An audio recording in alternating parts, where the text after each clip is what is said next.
books can't escape from the cold of morning steam. It's time to break one for cover.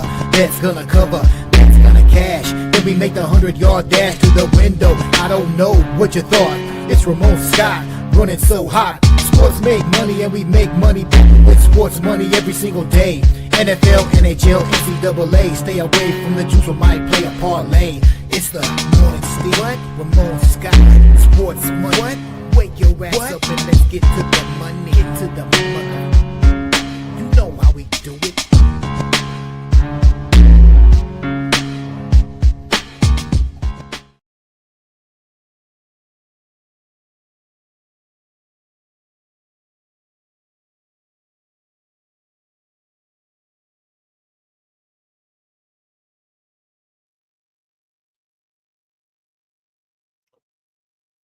All right, and a pleasant good morning to you, coming from the sports betting capital of the world, Las Vegas. This is Ramon Scott, and welcome to the Morning Steam Show here for a Tuesday, May the 20th. Get ready for Game 1, NBA Western Conference Finals, and Game number 1, NHL Eastern Conference Finals tonight is our featured coverage here, and Major League Baseball as well. We're getting down to business now with our playoff sports here, and should be a great couple of weeks of action, playing down to the finals in basketball and hockey. Thank you for joining me here today on the show.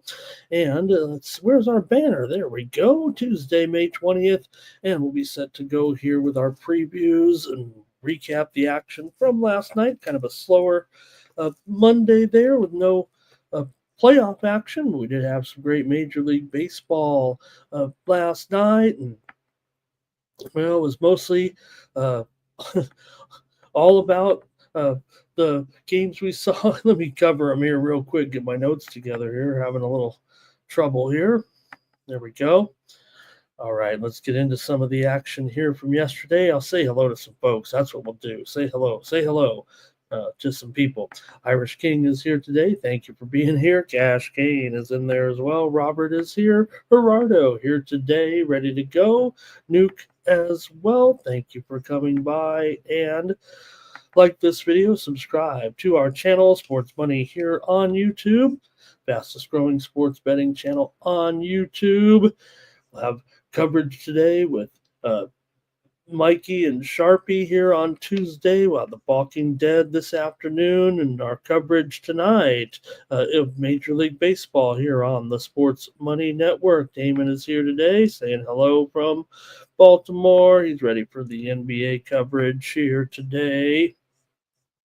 All right, and we'll look at some of the action here in Major League Baseball. One game of note, of course, was our suspended game yesterday. Check your book's rules. Some people may have already received a refund.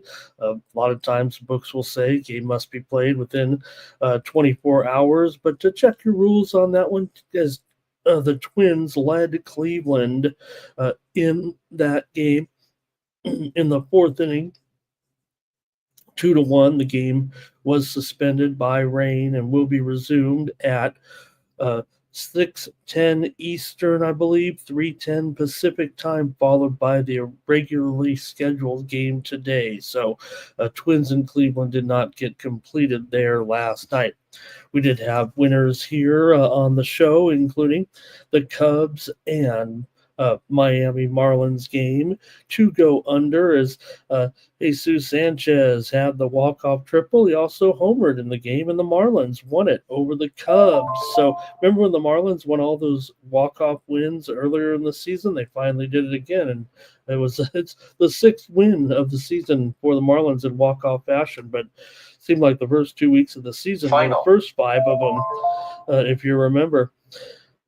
Mets here and Boston. We did have the Boston Red Sox yesterday as our winner here on the show, and the Red Sox with Duran with a double and a triple, getting things started there for Boston early. And the Mets, they're not in first place anymore.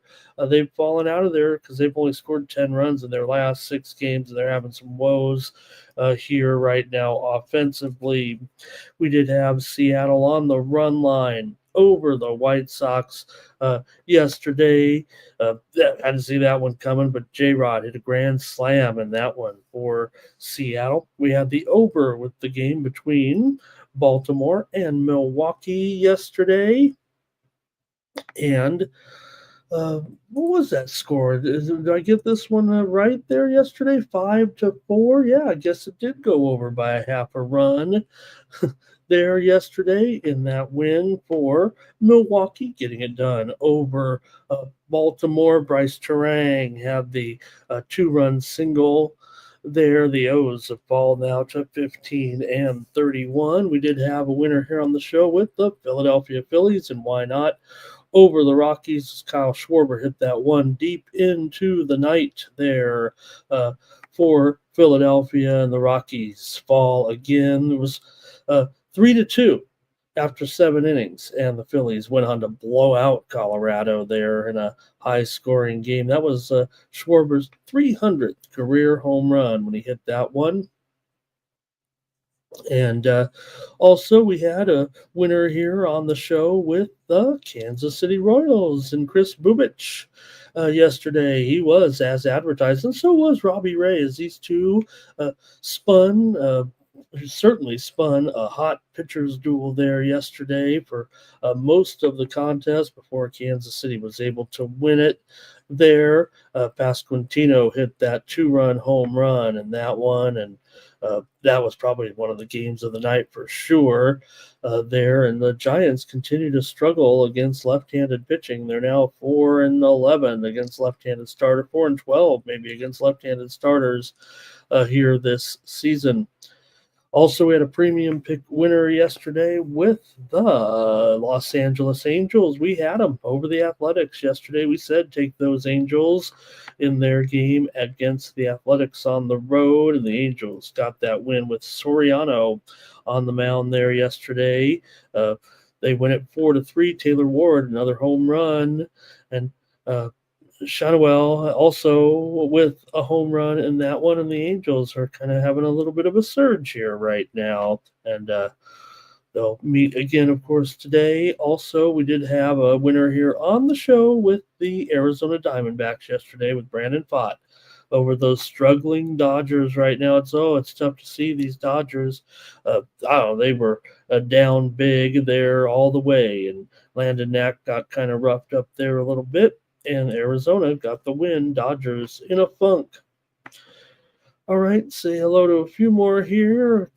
Subhuman, that's who's here right now. We do have 2 games today in the Premier League. It's the 2 teams, of course, played in the FA Cup. So they'll get their chance to complete their schedule for the week with Crystal Palace hosting Wolves, and Manchester City and Bournemouth there as well today. 2 games in the Premier League, kind of our featured coverage. There is U.S. Open Cup. We're getting down to the end here because Chicago's taking on New England and Portland's taking on San Jose. So, we're getting down to the MLS teams in the U.S. Open Cup tonight.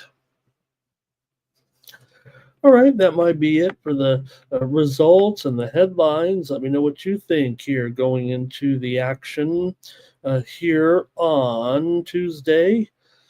And we get ready for our NBA game number 1 series with Minnesota and Oklahoma City here to kind of kick off the show. Of course, it'll be the great matchup of Edwards versus SGA.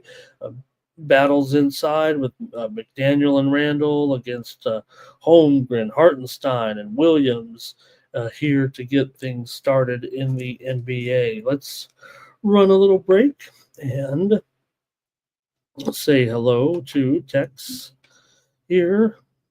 I think he's saying the Angels are back a little bit. It's good to see the Angels playing some ball, and Nick Handy here as well today.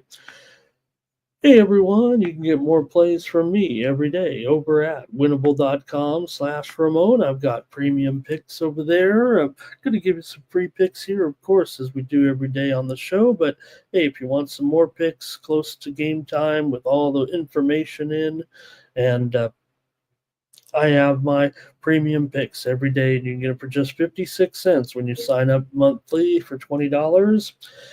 Comes out to 56 cents a day, and you get more plays from me in a bunch of sports, including tennis and soccer and MMA as well. So this is how you support me here on the channel, the Sports Money Network.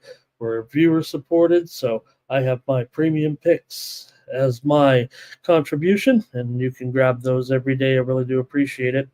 Use the promo code STEAM. That saves you 20%. Go to winnable.com/Ramon or click that QR code and use that promo code STEAM.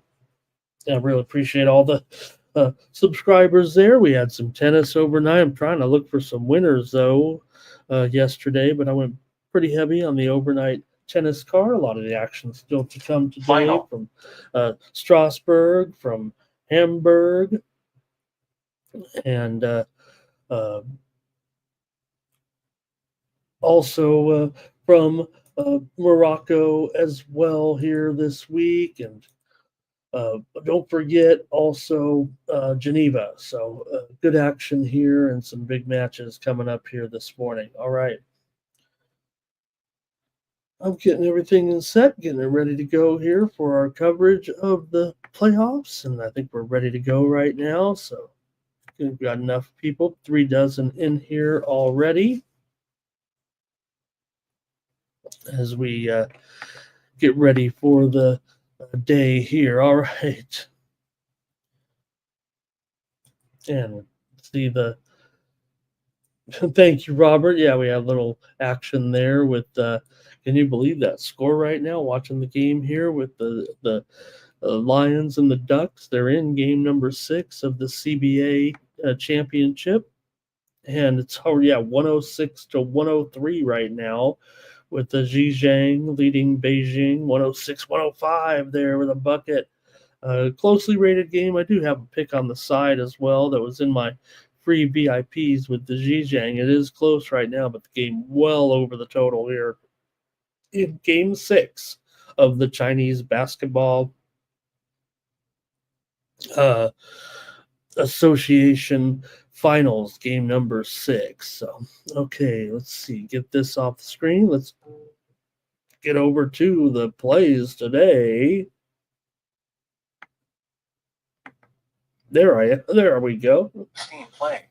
And let's get our first steam of the morning here, shall we? So I've got a move here right now with the LA Angels and the Oakland Athletics. The steam is coming in on the over in this one with Hendricks going up against Hoagland. And we're seeing the move here on the over right now. Steam play. As a matter of fact, the total was 10 here between the Angels and the Athletics, and we're seeing it go up here right now to at least 10 over 20, and Bovada's at 10.5 under. So a little bit of a move this morning here to the Angels and Athletics game to go over today. I think it's going to be my pick. I'm pretty sure it is on the show here, but we'll see when we get there. But just to keep you abreast of that, if you were interested in that over, it's going up a little bit here right now. All right. Let's get ready to go here with our coverage today of the finals coming up here. Let's see, Irish King likes the Florida Panthers. You can make your series picks as well. Today, here we go, game 1 of the Western Conference Finals between the Timberwolves. The Timberwolves. Maybe they're in Spanish there. The Timberwolves. Let me fix that. That's not good. Timberwolves taking on the Thunder here in game 1 in Oklahoma City, and got the Thunder here, a 7-point favorite, 7.5. Feels like mostly 7s here at this point. The total has been rising a little bit, 216, 216.5. I guess bookmakers and odds makers and handicappers and sharps aren't aware of the defensive prowess of some of these two teams. It feels like, as this total opened 213, 213.5, and continues to rise. And well, maybe why not with some of the explosive players that we've seen on both sides, despite the fact that some of the best defensive players in the league will be participating in this game, I think. At least that's what they tell me. And, with guys like even, Rudy Gobert, I guess, in there, I'm looking at uh, the best defensive players. So, right, you still got to include Rudy. You got to include, of course, Alex Caruso, Mr. Versatility off the bench as he comes in and clamps down as well. It just feels like we've got two great defenses here, but that's not the way people are seeing it here with these two teams. They're looking like this one to go well into the 220s. I would think that this might end up being the highest total of the series, but maybe I'm not seeing it quite like the rest of the public here who expect these teams to be more explosive in this set as it continues to rise. I mean, the way I feel like, with Randall and Gobert, they certainly can do a job, I would think, on Hartenstein and Holmgren defensively. I mean, really, that tandem itself is one of the best defensive tandems in the league. And with guys on the Thunder as well, like Williams and like Chet in there, man, uh, I don't know. I guess I'm not seeing it like everybody else. So let me know what you think about that because I think we've got excellent defense in this series. And, well, looks like everyone's calling for an over. But all right. Anyways, as far as the side is concerned, look, the Thunder did have that long extended series. They were well better than the Minnesota Timberwolves record wise in the regular season. In fact, they finished 19 games better in the standings than the Thunder. That to me kind of says that this is kind of a I'm not saying one-sided. The Timberwolves have been very, very strong, and we know what we've got. This team has come along nicely to get to this point. They're certainly better than that right now. They were fine during the season. We know that, but remember, this Oklahoma Thunder team finished 54 games above 500 during the regular season, 68 and 14, remember. And the Wolves were a respectable 49 and 33, but we know how the Wolves have been, and they were an excellent underdog as well this season. Now, the Thunder were a good favorite for sure as well. In fact, they were 50 and 25 against the spread as a favorite. But, of late, the Thunder have not been covering the spread, quite frankly. Despite all this success to get to this point, the games they were favored, some of them they won, and they just did not end up covering. So the Thunder come in actually. Let me get it straight here. I think they're 2-7 right now against the spread in their last 9 games here in the postseason. Make sure if I get that right. And it's almost the opposite at this point for the Timberwolves. They were doing a nice job covering the spread here during the playoffs. So let's see how you have it here. Let me see here. Oklahoma City 1-4 against the spread in their last 5, 2-7 against the spread their last 9. Oklahoma City 2-6 against the spread their last 8 games at home against the Oklahoma City Thunder. For Minnesota, they've covered 6 of their last 8 overall, come in winning 7 of their last 8. Sure, Oklahoma City's been winning as well. They're 6-1 straight up at home over the last 7 games. So they've been doing it as well. And maybe in the end, they will find a way to get that road victory. Talking about Oklahoma City, and maybe it will end up going just 6. I think that Oklahoma City will have the upper hand here in this series. I think Minnesota, though, I think because of the fact that Oklahoma City had the drawn out series, they've been playing a lot of basketball here while Minnesota's had a little bit of a rest here in this one to get ready for the Western Conference Finals. So that may allow them to be very, very competitive in the first game. All right. Let's see what you guys have to say in this one. Minnesota, actually, we talked about 6 of the last 8 that they had covered.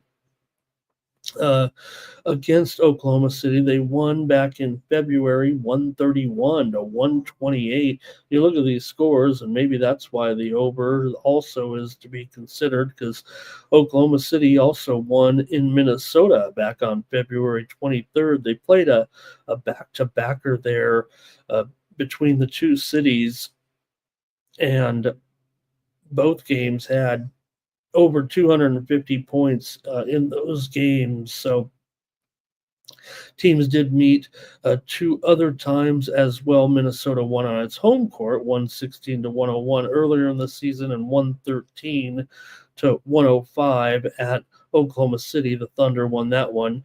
All of four of those games would have went over today's total, although only three of those went over there. The game in Minnesota, the win for the Timberwolves, 116 to 101, was a pretty solid under.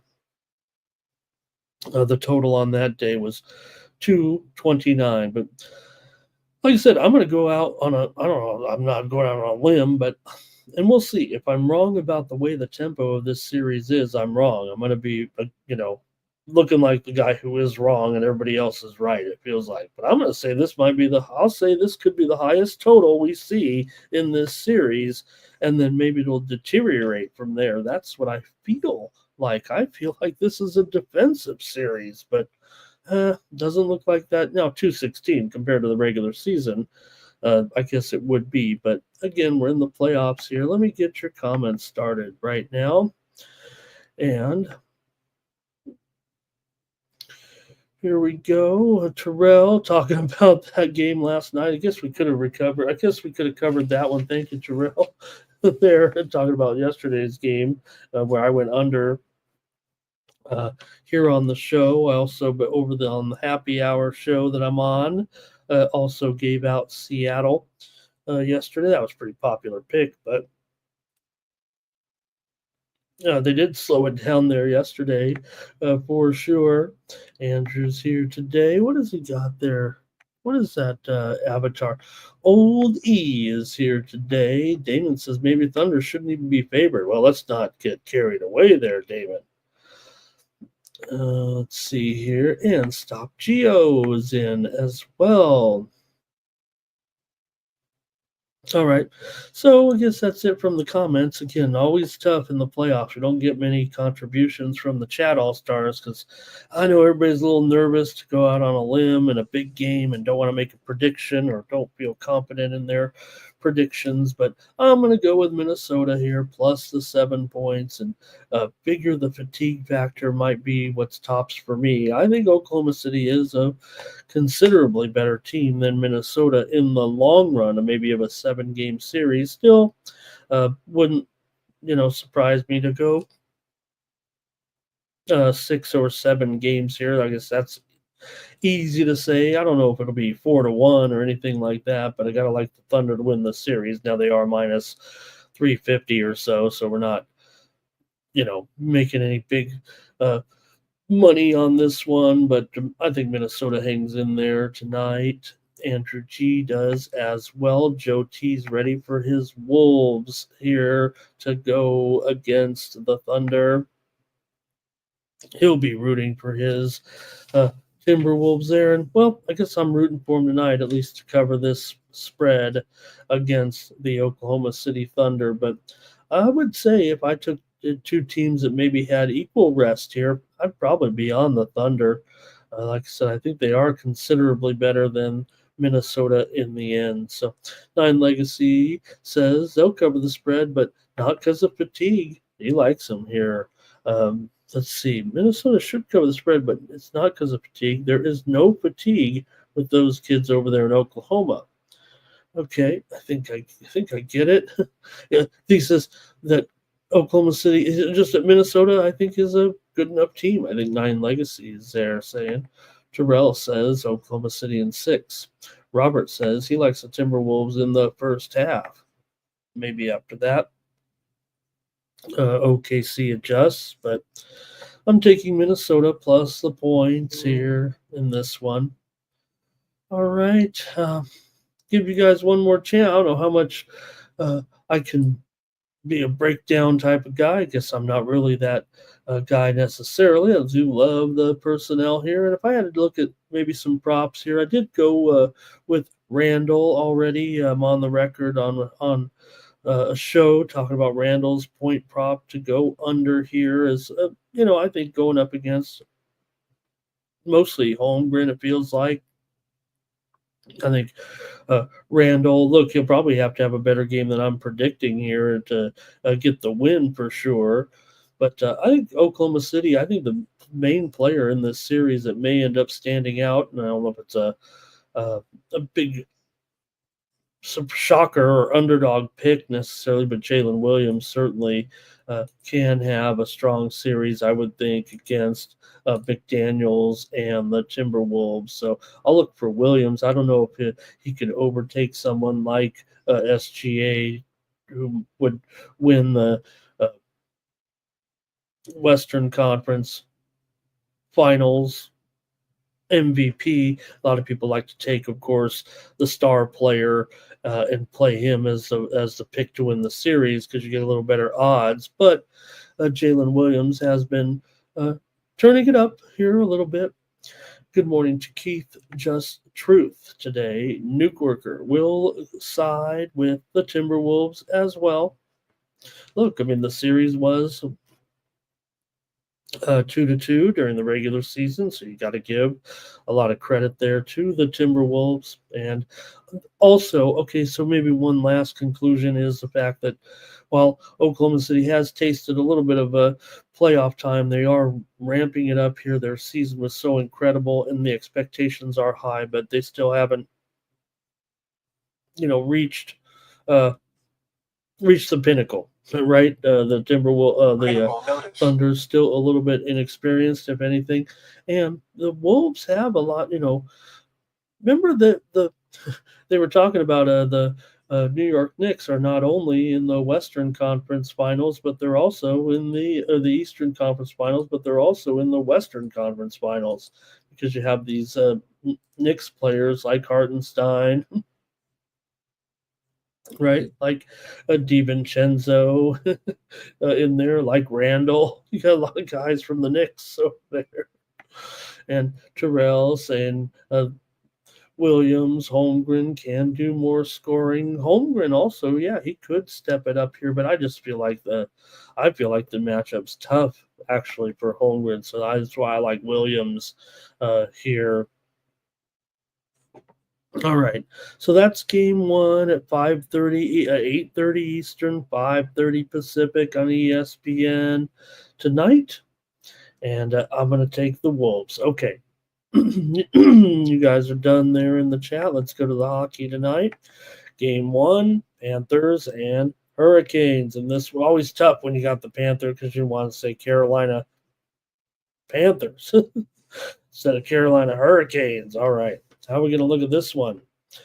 Look, you got the Hurricanes here playing terrific. I mean, look, I'm not saying you didn't see this one coming, right? I mean, they are the home ice advantage team here to start the series. So they should be favored here. But in the NHL playoffs, it feels like to me, home team advantage, and I don't know what has to be considered a relatively equal series here. Maybe as much as Florida stood out. Remember, they had some issues. It took everything they had to get past the Toronto Maple Leafs. And, well, another kind of rest situation, if you will, for Carolina here, waiting for their opponent to get done with their series. Carolina, kind of rolled through there at the end with 3 straight victories over Washington, really clamping down on the Capitals. They couldn't even breathe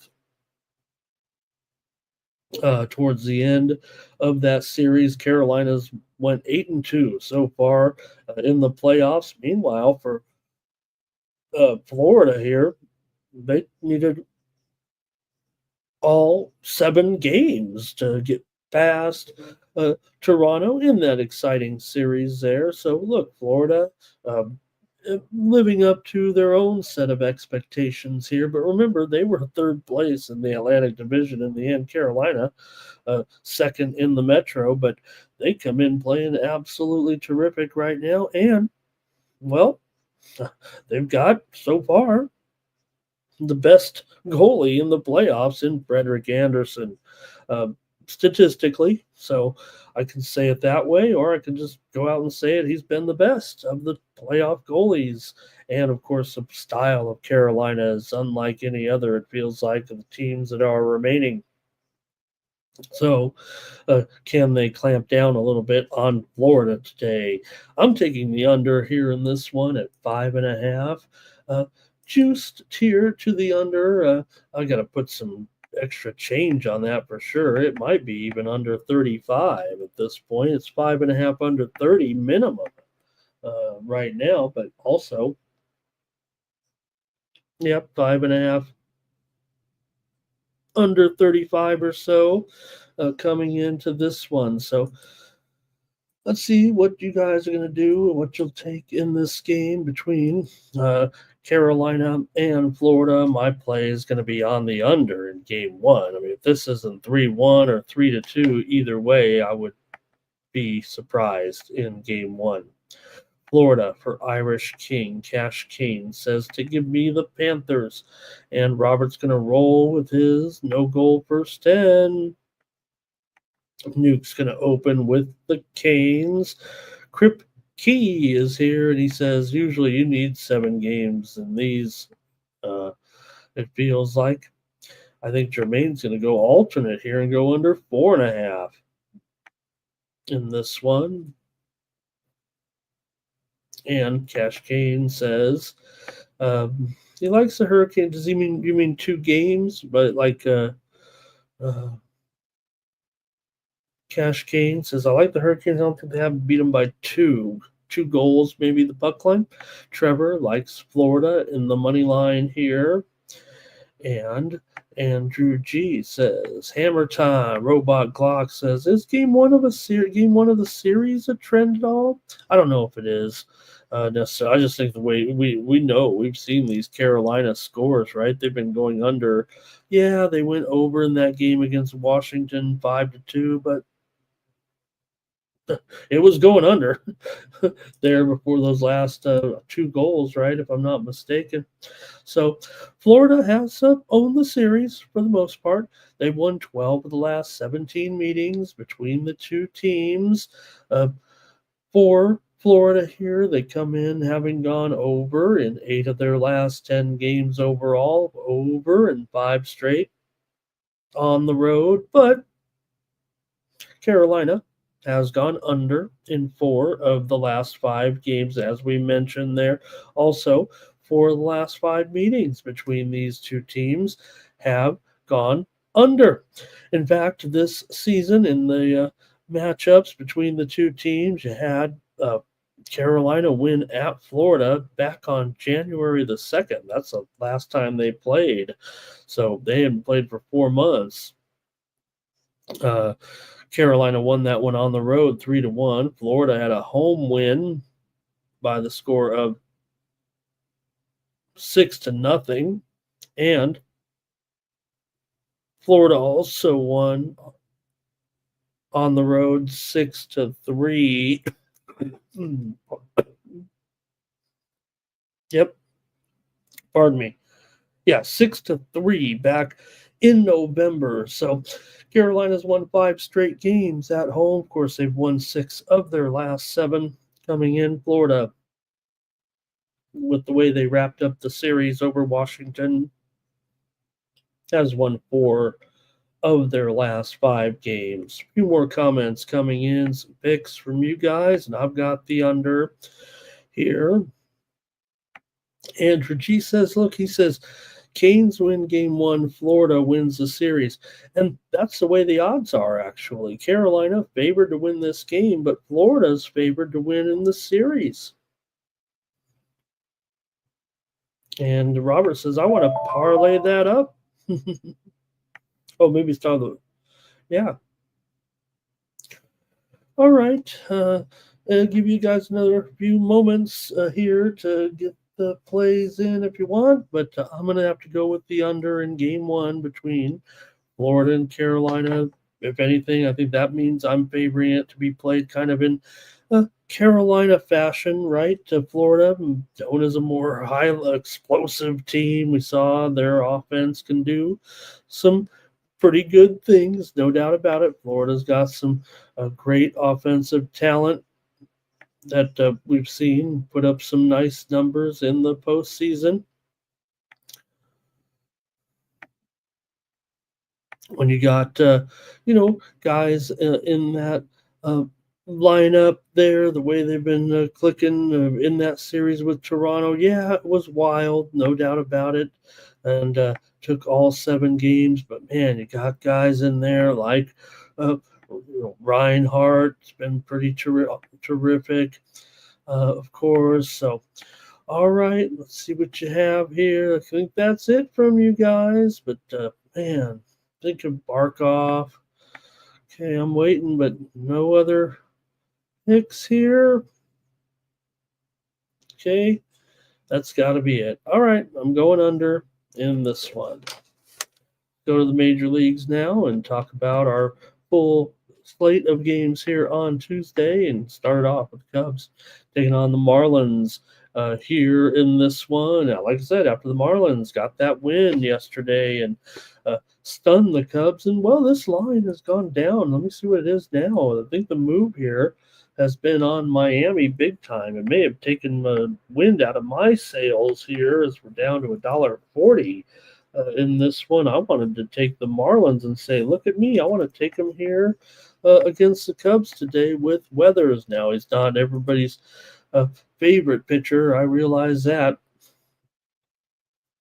But he did look good in his first start back.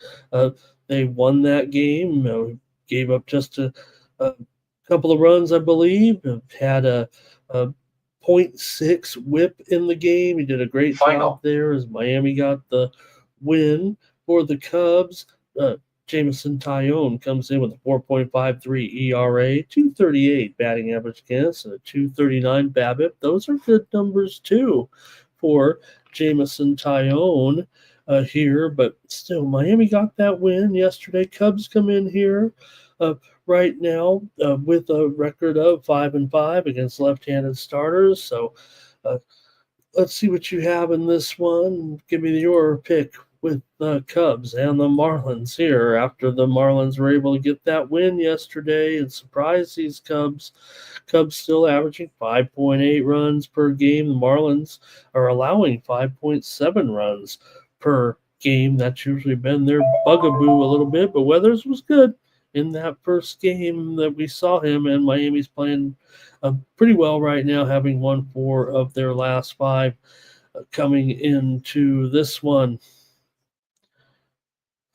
All right, let's go to the chat here and see what you have in this one between the Cubs and Miami today. And it's going to be Cash Kane. He likes the Cubs on the money line. He says after the move here, the steam comes in on Miami. You're getting a discount. That's no doubt. That's the truth right there. Whether or not I'm taking Miami on the run line. I'll just say it right now. I've got Miami still to be able to hang in there on this one. I think. Let me see what this. Let me look at the run line. I probably spoke too soon here. Minus $1.40. Okay, well, I already spit it out, so I'll still hang with it here. Cash Kane, when he says minus 140, he means Cubs, but I'm going to take Miami on the run line, and so is Luis here in this one. The Cubs are just 2-5 in their last 7 games on the road in Miami. Miami's actually won 4 of their last 5 games. Cubs are 1-4 their last 5 on the road, despite their good streak here. They were, winning 5 of their last 7 coming in. They had a good homestand, of course, sweeping the White Sox, but maybe a little bit tougher here. Maybe they have played an easier schedule so far, have the Cubs, and I'm going to try Miami here. Here's Miami team total over. And Miami to put up some runs again. We saw some good offense there yesterday from the Marlins in the game where they were homering early and often there with a couple of bombs in the first inning there yesterday off of Ben Brown. He wasn't ready to go. Cubs did come back and take the lead on that 3-run homer by Miguel Amaya, but then the Marlins had a big fifth inning. Cubs came back to take the lead, and then the Marlins won the game in the bottom of the ninth. So it was a wild one there yesterday. And I'm going to take Miami here again today. Cubs will feel a little bit shaky here all of a sudden. We know Miami's not great, but they do, have a pretty decent offense right now. They're hitting a lot better, especially at home. Marlins just averaging 4.2 runs per game, but I'll take him here in this one. Next up, here come the Reds taking on the Pirates, and the Reds jumped on them early yesterday with some quick runs in the first inning and was able to get that win. You have Nick Martinez here going, and Martinez looked good in his last start. His numbers are starting to settle down a little bit and be pretty respectable, even though the Reds are just 2-7 so far with Martinez. The Reds come in here hot right now, and the Pirates have lost 4 straight.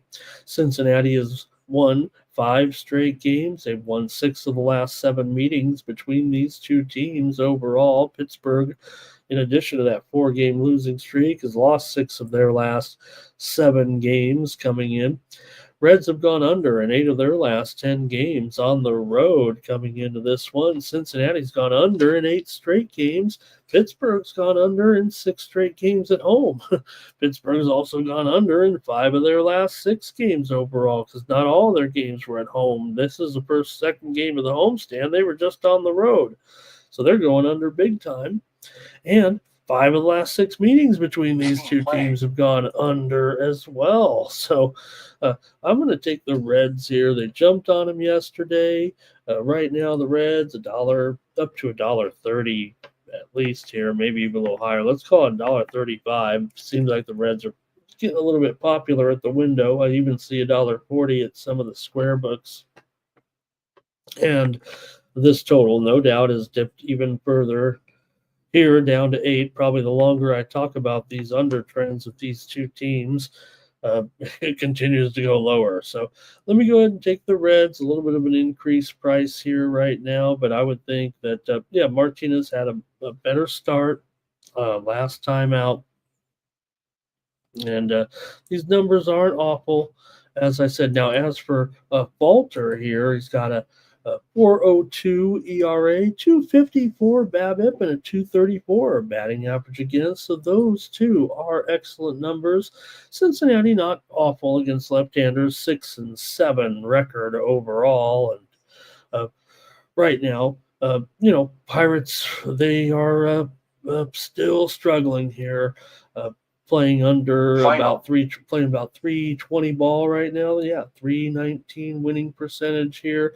The Reds at least are 500, and again they jumped on them early yesterday and went on for the win.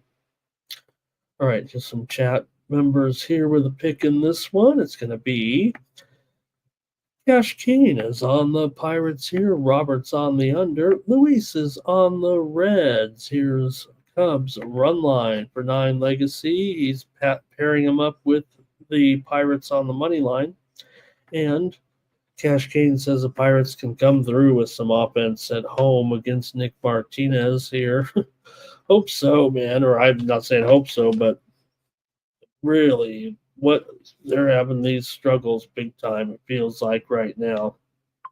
Cash King got a push in that under yesterday in this one, and I think that's what I said too, right? Because we went under on the show, and I think it was 8 runs exactly in the 7-1 victory for the Reds yesterday. They were never headed. All right, I'm taking the Reds here as my pick on the show. Go Reds again. Next up is the Braves taking on the Washington Nationals here. And Well, I think the Braves are going to be pretty popular here at the window with the bettors today. Looking at $1.80 or higher here, but with the Braves finally, not only are they heating up, they're getting healthier as well. They won yesterday's game pretty convincingly, 5-2 final there.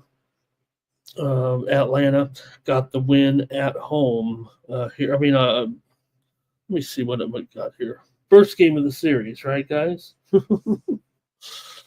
Atlanta coming off the win over Boston. That's what it was 2 days ago. 10-4 to get ready for this series, coming in and taking on the Washington Nationals, who just swept the Baltimore Orioles in a 3-game series. Mitchell Parker goes here in this one against Spencer Strider.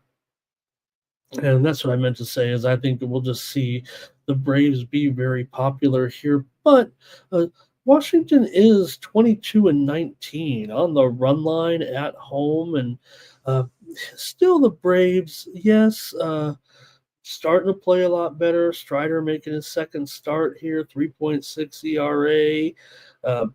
263 batting average against in that first one. Parker's had 9 starts, and Washington is 6-3 with Parker on the mound, despite just a 4.32 ERA, but a 223 batting average against for this left-hander. And you look at Atlanta so far this season, they do pretty well, of course, against left-handers, 6-3 overall, but we'll see what you guys have in this one. Atlanta taking on Washington here. Atlanta's won 6 of the last 9 meetings between these two teams.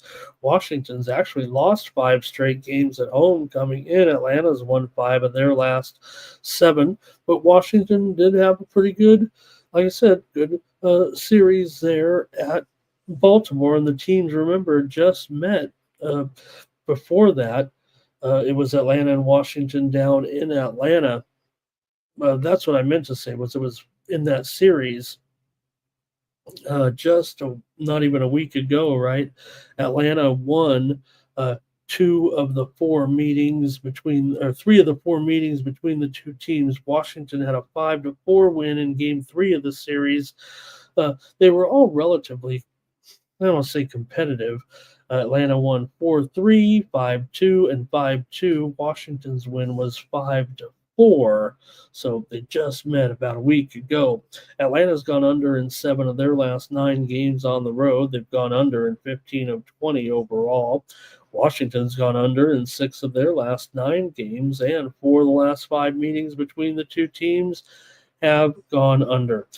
Look, Washington's shown that they have a little bit of offense, and they're actually outscoring the Braves this season. 4.3 runs per game for Washington coming in. It's been the Braves pitching that has been decidedly better than the Nationals. Nationals still with that nationally worst bullpen, 6.5 ERA coming in. That's where the Braves are much better with a 3.82 ERA coming in to this one. So I'm still going to try Washington here on the run line at minus $1.25 today. It's down to $1.10, so maybe $1.15. I'm going to go with Washington on the run line here. Let's see if you guys have any play in this one. It's going to be Nats run line also for Luis, but Fernando will lay it with those hot Braves. Cash Kane is ready to go with Strider returning here. And Terrell says, give me the alternate over team total with Atlanta over 6.5 runs today to get those bats going. Hey, we did have some steam that came in here while I was talking, and it was on the Philadelphia Phillies. Man, Phillies were I thought it already came in on the Phillies. Let me see what their line is. We're going to get to that game here. They're at 290 here at some books right now. Wow. So Phillies took some steam here while we were chatting.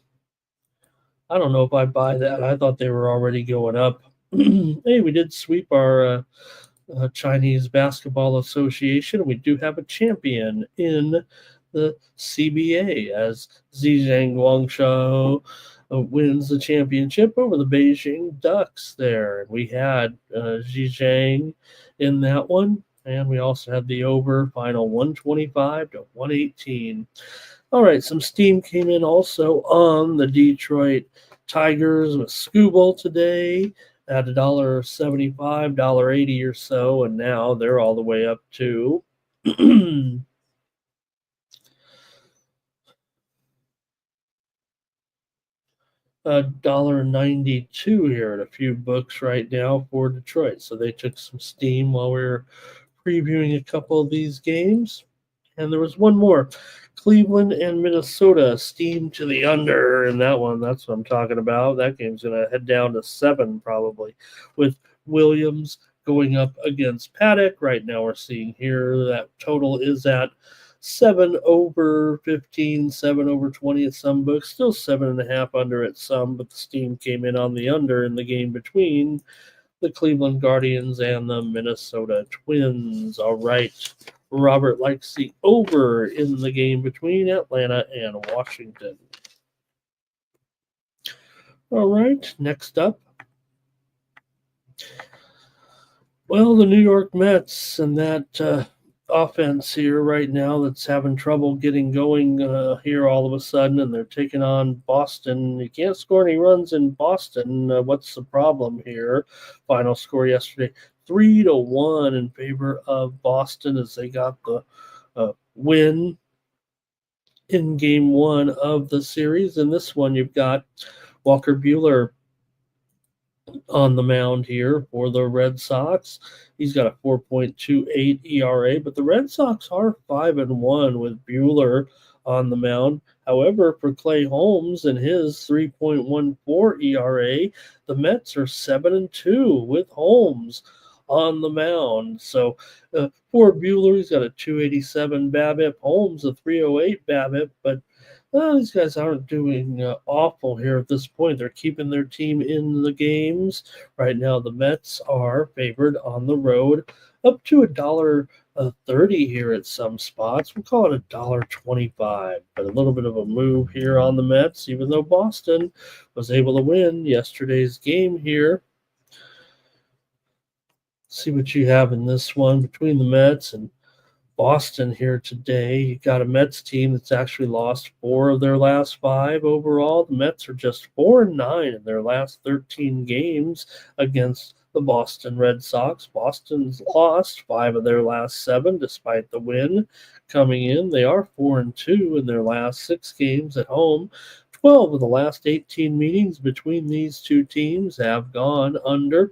Mets have gone under in 5 of their last 6. Also, they've gone under in 6 of their last 7 on the road, although Boston has gone over in 5 of their last 7 games coming in. Let's go to the chat. See what you have here with the Mets.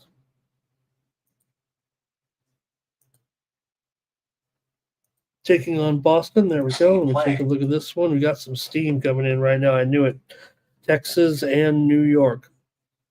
Seeing some steam here to the under in the game today between the Rangers and the Yankees in Yankee Stadium. It was 9 over 20, but we're seeing 8.5s pretty much popping up everywhere. Some books are still hanging on at 9 under 20, 9 under 25. You got DraftKings 8.5 over 18. Bovada 8.5 over 15, Bet Online 8.5 over. So we definitely have a move coming in here on the Texas Yankees game under right now. Steam to the under here as we speak. Okay. Mets, Red Sox, get your picks in the chat. Let me see what you got. And this one with Holmes and Buehler. All right, chat, here we go. And we're going to start off with Action Jackson says the Mets are trash, but Luis likes them here. Action Jackson says we can't trust this team on the road. Robert's going on the under here, 9. Legacy says Red Sox money line, along with the Braves there, it looks like. Terrell says they'll go over today. They'll cash in on all those runners that were left on base yesterday. All right. I got to go with the Boston Red Sox here. Give me Boston. We had them yesterday. I'm going to come back with them again today. And I'll take Boston here in this one. All right. And Nuke says with Bueller, on his comeback appearance here, he wants to see one. All right. And Nasty Nate says the Red Sox will smash in this one. And I think that's going to do it. I'll take the Red Sox as well. All right, next up. And we've got the Astros here taking on the Rays in this one. The Astros were able to get yesterday's game there, much to my chagrin. The Astros played pretty well, and now they'll have I don't know if it's been officially announced or some of the books. I don't even know if they have the lineup on this. Yeah, I guess they're starting to anyway. But for the Astros here, you'll get left-hander Brandon Walter here. They're going to need to add him to the 40-man roster, so that's probably why you don't see him on some of the books yet listed. He's not officially the starter here, but the left-hander signed a minor league contract with the Astros last August, and he was on the injured list with a rotator cuff injury last year, but came back in spring training. He's been pitching down in Sugarland with just a 2.27 ERA over 35 and 2/3 innings, and a total ground ball pitcher so far, 60%, striking out 25%, and the move is made necessary by a bummer of an injury as Wisniewski is going to get Tommy John surgery. So Walter gets his chance here. Look, he's not a young pitcher. Well, he's 28, but basically was a low-round draft choice and then, started to work his way up in the Red Sox system. So it will be this is what I believe will be here. Brandon Walter on the mound. There was some talk it could be Colton Gordon, but I believe Gordon will be taking Wisniewski's spot overall, and I think he'll be pitching later on. So right now it'll be, I guess Valdez, Brown, Blanco. See what's up with McCullers here, but with the Astros, they haven't had a day off in a while, and they don't have a day off until next Monday. So you get Brandon Walter here in this one, going up against Zach Littell. Now Littell, 4.31 ERA. He's gone under in 7 of his 9 starts coming into this one, a 238 BABIP. So a lot of people are down on Littell, but I think the peripherals are actually pretty decent for him here. I know one thing the peripherals are decent on is another under with these two teams. I mean, listen, 7 straight meetings between these two teams have gone under. We mentioned Littell goes under. Tampa's gone under in 5 of their last 6 games at home and 7 of their last 10 overall. Houston's gone under in 6 of their last 7. They've also gone under in 4 of their last 5 games on the road here. So a lot of unders with both these teams coming in. And you look at yesterday's series opener between the two teams, and well, that too was an under 4-3 with Houston getting that win in yesterday's game. So let's see how you have it here with Houston and Tampa Bay today. Here we go. Oh, Jermaine, thank you, Jermaine. Yep. Yeah, so Gordon is in that regular rotation spot. He took Wisniewski's spot in the rotation. Thank you. Yeah, I tried to go against him yesterday. Cash Kane is on the Rays money line and the under. Fernando says big move to the under. That was what really originally had me excited about this possible under here, but we're seeing it go now to 9 over 20, right? Let me fix that. Definitely pretty noticeable move here, but still, I'll call it 9 under 15. The Rays are down to maybe $1.15. In fact, maybe even a pick 'em here for the most part.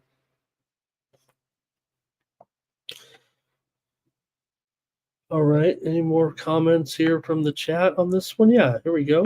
Rays on the money line for 9 legacy. Here's Luis on the Rays. Nuke says the Rays haven't looked good at home. I got to take the Astros here.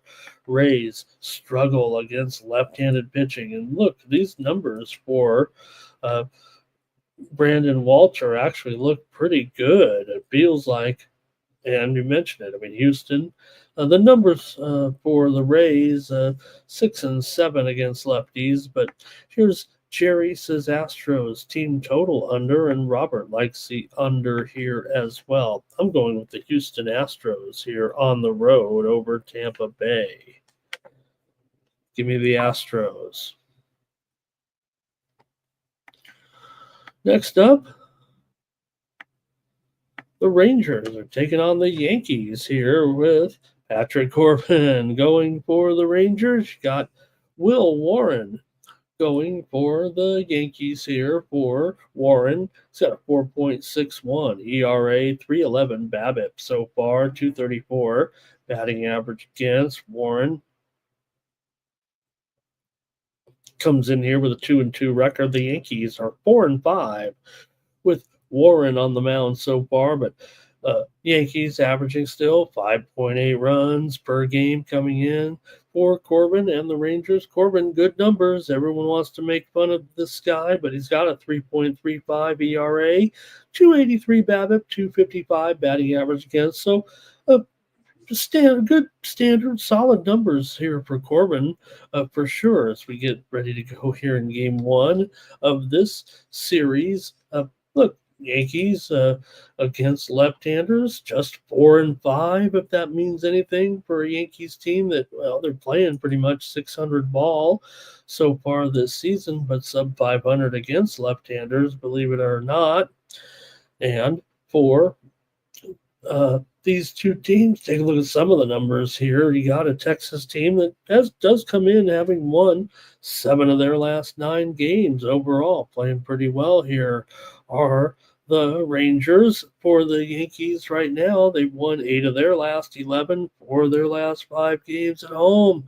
5 straight meetings between these two teams have gone over, but we already reported that widely reported steam came in on the under.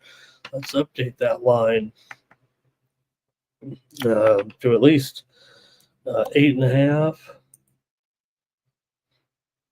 Let's call it 8.5 over 15 right now. And the Yankees are up to maybe $1.90. I'm even seeing 200 here at some of the square books. So pretty big move here on the Yankees, even though the Rangers playing pretty well. Now they are just 1-4 in their last 5 games here against the Yanks, and there's no doubt that this Rangers offense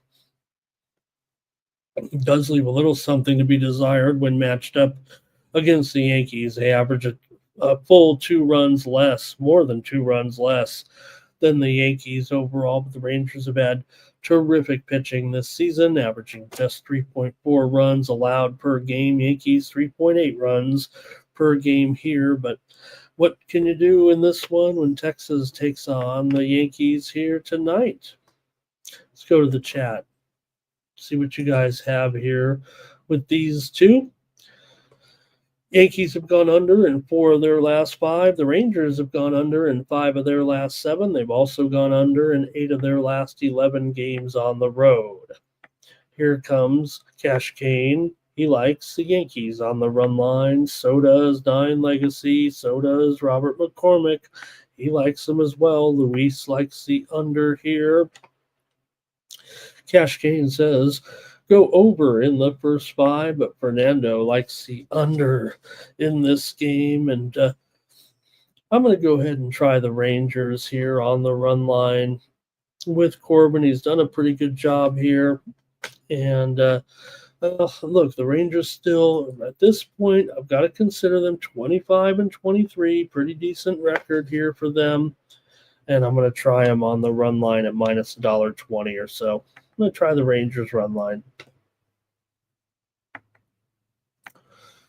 All right, Padres here. And I don't think we have officially Bassett starting here just yet, but let's go ahead and put the line in. No, I think we have the line now. From when I type these up, Padres going to be favored here, I believe, on the road. $1.15, $1.20, total 8/15 right now.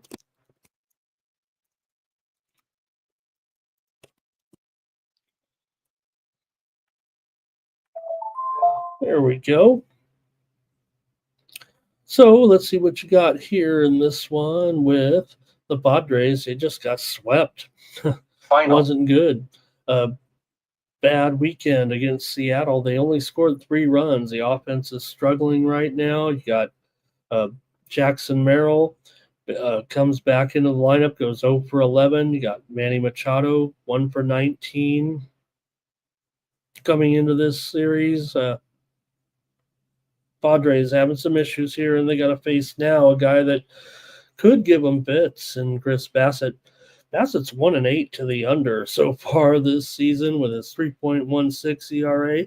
The 3.31 BABIP is a bit scary for sure, but nonetheless, he is able to get out of some situations for Dylan Cease. He has just 1 win in 9 starts so far this season, a 4.6 ERA, and he also has a 3.33 BABIP coming into this game. So Padres here have lost 5 of their last 7. Toronto's lost 4 of their last 6.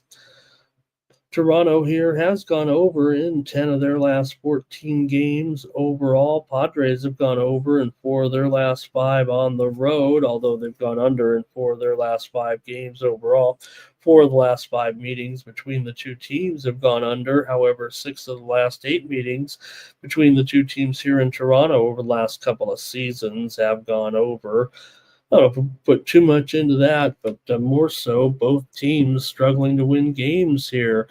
Detroit just beat Toronto 2 out of 3 in that last series, and of course, that was in Toronto. So let's see how you have it here with my Padres taking on Toronto in this one. It's going to be, let's see here. Jerry says, Texas. Oh, you talk about the Rangers game there. They can't hit. Padres run line for 9 legacy says they'll get back on track. Cash Kane, first 5 money line for the Padres. Action Jackson. Everybody liking the Padres here today. Padres money line. And please like this video. Subscribe to our channel. Says Cash Kane. Here's Luis on the Padres. And that, man, everybody likes the Padres here. Oh, well, I better just take the under here because I'm worried about my Padres in this series. So give me the under with the Padres. I'm going to pivot a little bit. I was going to go with Toronto, but let me just see. Jerry Roberts on the under. Jerry says go under. The Padres offense struggling here all of a sudden. Just feels like Jackson Merrill is still not healthy there, and I'm not sure Manny Machado is either at this point. So give me the under with the Padres in Toronto today. All right. Keep it going here right now. Next up, Guardians taking on the Twins in a good series here with 2 teams above 500 trying to chase down the Detroit Tigers so far. You've got Gavin Williams here, 9 starts, 4.29 ERA, and a gaudy 3.62 BABIP coming into this one for the Twins here. You've got the Cowboy, Chris Paddock, coming in with right now 4.05 ERA, 2.31 BABIP. Very good numbers actually for Paddock, despite that 4.05 ERA. He's got a 2.25 batting average against. Probably could stand to with a few more guys, but maybe that's just not his game anymore for Paddock. For the Twins here in this one, they come in, Critical notice. Let me make sure I get this these numbers right with these guys. These series numbers anyway.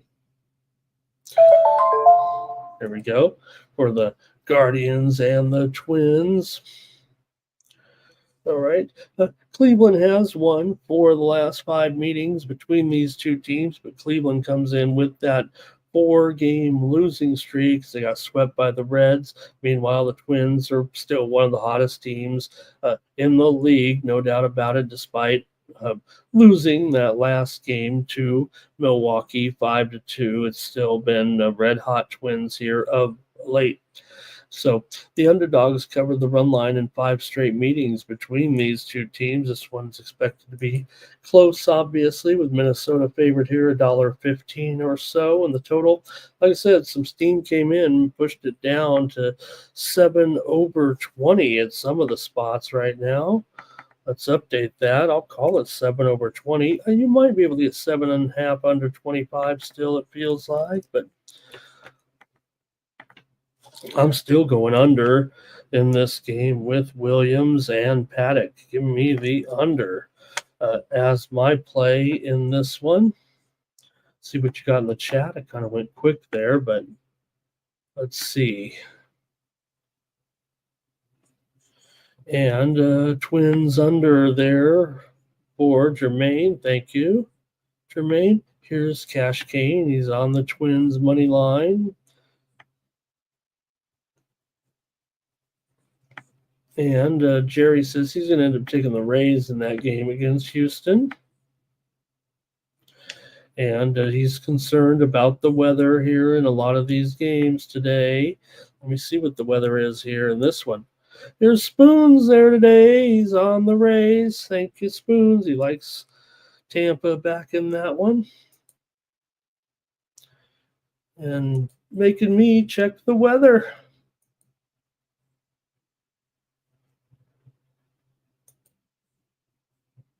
Let me see what we got.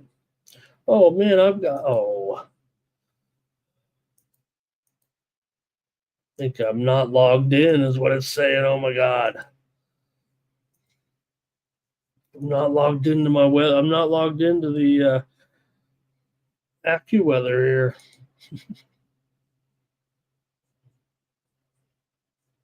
Oh, boy. What is going on here all of a sudden?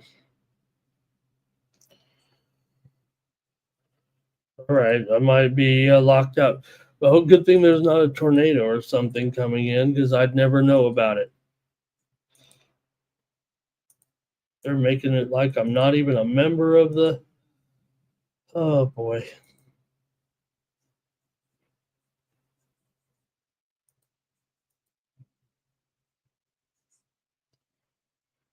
All right, guess I'll just have to figure out what's going on there.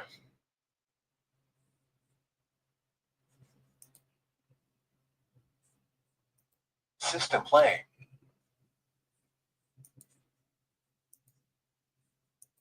All right, I can't. Okay, there we go. Oh, sorry, you guys.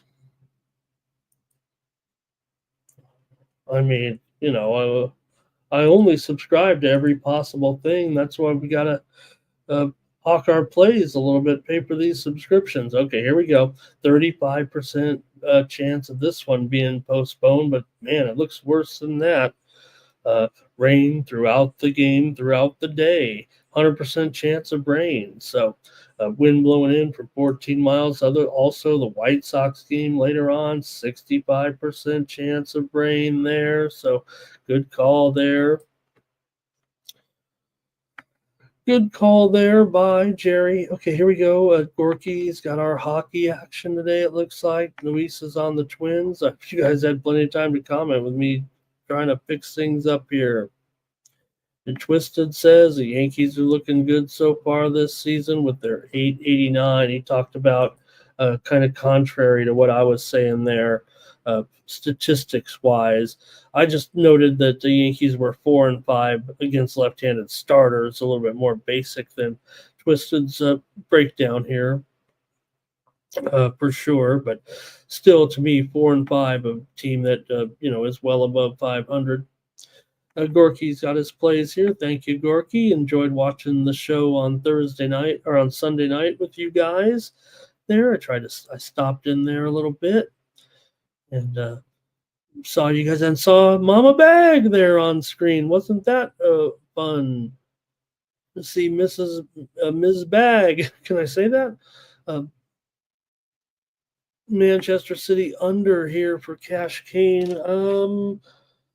Okay, I think I maybe have a play here in soccer before we get off the air if I don't forget. And Tremaine likes the kinky Yankees. Is that like the kinky reggae? And Terrell says likely rain there. And yeah, man, we saw some terrible weather there, didn't we? All right. Yeah, that's what I thought, Twisted, just because the price is too high there for this Yankees team right now. They're not playing overwhelming. They're still playing fine. They're the Yankees. Team play. Okay, let's keep it rolling here right now, gang. Feels like I'm slowing down. Let's get it going with the Mets taking on the White Sox. Let me make sure we get this pitching matchup right here. Diaz and Bryce Wilson here. And the line is, Seattle's going to be a considerable favorite. We know that. 180, 190 here at some spots. 8.5 under 20. So big favorite here today, but seemed like a pretty convincing, easy victory for the most part. It felt like yesterday for the Mariners, and you know what? I think it might be again so today, and we'll see what this pitching matchup looks like. Eventually, we could see it move. I would imagine we could see a different pitcher for the Mariners, but still they'll be similarly favored. They've won 4 straight. The White Sox are on a losing streak.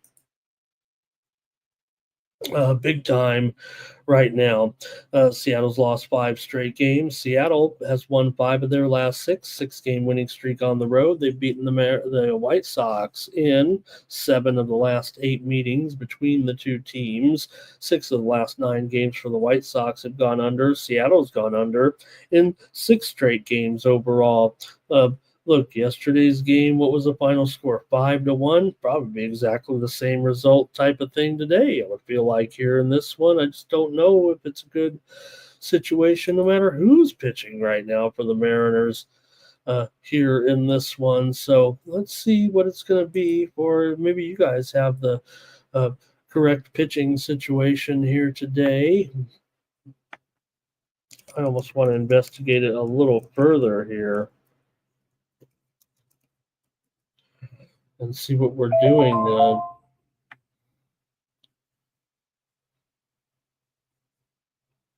right, because I don't think it is. Well, let me see what you guys have in this one. I'll go to the chat here.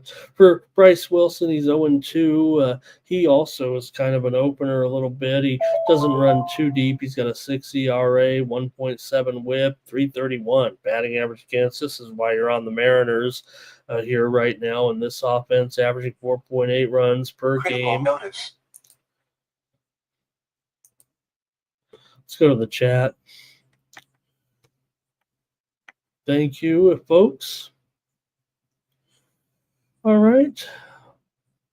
And Mama Bag sat there through almost the whole show, I think. And Jerry says you got possibly Lawrence here on the mound for the Mariners.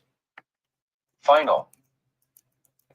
Feels like kind of a bullpen situation, doesn't it? But if it is Casey Lawrence, you got to wonder if he'll get an opener here in this one, but that does seem to make sense. So maybe he gets an opener here, possibly in this game, is what it feels like for Lawrence here. But he is expected to make his return here eventually. So we'll see. There, let's see what we got here with Lawrence. He's expected to be added to the roster before the game today, and he might start, said manager Dan Wilson about Lawrence. Did sign a minor league deal earlier this month, and he did go to Toronto via waivers, but then after the Blue Jays took him off the 40-man, he re-signed, I believe, with Seattle. So, all right, I'm going to go ahead. I'm going to go ahead and take Seattle on the run line today. Thank you for that info, you guys. Makes sense now. And yeah, whether he gets an open or not. And I will say this, and I've said it before, but I haven't said it too many times this season and whatnot. But when you have these openers, right, or you maybe are a little bit shaky on the pitching, just take listed pitchers. And in fact, just take, no, I'm not listening. Just take action. Just go with action. You really only want to make sure you're taking a listed pitcher when you're laying a big favorite that is reliant on that one big starter. When you have your ace going there. Look, if you want to only go with your specific pitcher, then fine. List your pitcher. I rarely list the other team's pitcher because in most cases, when the opposing team makes a pitching change, they're usually downgrading. So you don't want to be stuck there when they've switched from a mediocre starter to some opener or some poor starter, and then your bet's canceled. So it's just something to consider there. Not a hard, fast rule, but we saw the 3 late changes yesterday with openers, and there was no reason why you wouldn't have wanted to go against those teams anyway, or maybe even with those teams. For example, in the case of a team like Milwaukee yesterday, or the Astros in the case of Gordon. You guys mentioned it there yesterday. So remember, there were 5 different openers there, right? With Detroit had an opener there, right? The Dodgers, I guess, considered basically had an opener there yesterday. So, all right, 9 legacy, White Sox money line, cash cane on the over. Luis is going with the run line here. Fernando says he's got his soccer action here. He's got Man City to win 3-1. I like Crystal Palace and the under, I think. That's what I had in my overnight handicap. I haven't looked at any, we don't know the lineups. So I'll make my play there. Crystal Palace and under. We'll let Fernando comment on the Manchester City game. How about that? All right. Cash Cane says Bournemouth ain't going to score against Man City. And Keith Just Truth says Yanks first 5, San Francisco, and the Fever will have in WNBA coverage. Joe says it's raining in Minneapolis. Nate's on Seattle here. And Fernando says Man City team total over. Man City, lay it. All right, and this one I'm laying it. I'm laying it with Seattle. Next up is the Orioles taking on Milwaukee. I don't think it's McDermott either. Want to mention real quick here a little bit of a breaking news right now. Let me get rid of this stat. We're seeing some steam right now in the basketball game tonight. Look at the total here. 218.5 right now at circa. Steam to the over. It actually tipped 219 and then immediately was bought back just moments ago. Still 217.5 at many books. DraftKings just 217 flat. But again, here we go. Talked about it. The total going much higher here right now in that game between the Timberwolves and the Thunder. Public thinking it. Maybe the Sharps are thinking it too. I'm going to be eating my words here possibly at the end of that one here, the way I was talking it down. But steam to the over here for sure with Minnesota and the Thunder just within the last couple of minutes here. More movement to the over, it feels like, in that one. And Timmy says, Ramon, don't take Crystal Palace today. They just won the FA Cup. They're going to have a hangover going up against Wolves. And it is kind of a toss-up between the two teams also. All right. Let's keep a move on here. Oh, no, I know we were on the Orioles here, and we got Aiken on the mound here, I believe, for the Orioles. Going up against Henderson. There we go. I think that's what most of the books are saying here right now, right? With the left-hander, Aiken in here.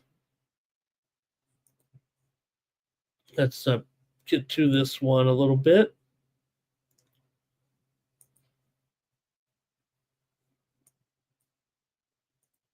Okay, here we go.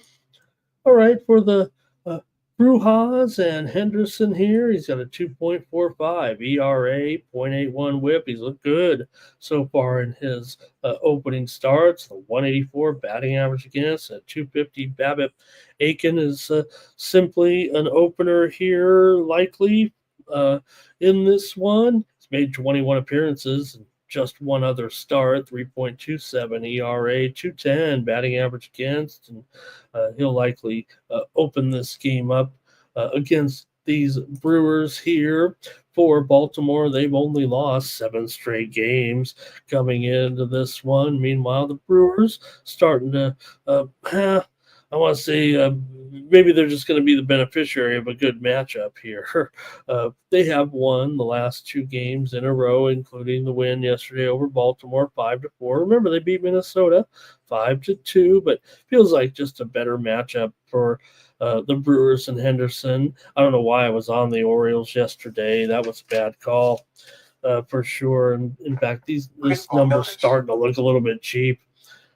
Actually, with $1.25. The current line is up to $1.30 or so. So I'll tack on 5 cents here.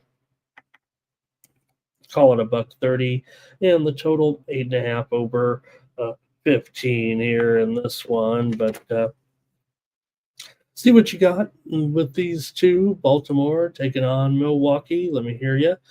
Baltimore's just 3-12 in the last 15 meetings against this Milwaukee team. They're also 3-12 in their last 15 games on the road here. So Baltimore's gone over in 6 of their last 8, but Milwaukee's gone under in 12 of their last 15 games overall coming in. 5 of the last 6 meetings have gone over between the two teams, but still Milwaukee's gone under in 7 of their last 9 games at home, and they've beaten Baltimore here in 8 of their last 9 games at home overall. So let's see what you have in this one. Baltimore and Milwaukee. Critical notice. Final. Today in this one, here we go to the chat. Brewers 17-27 to the under. Man, a lot of comments coming in here. Let's see what we got.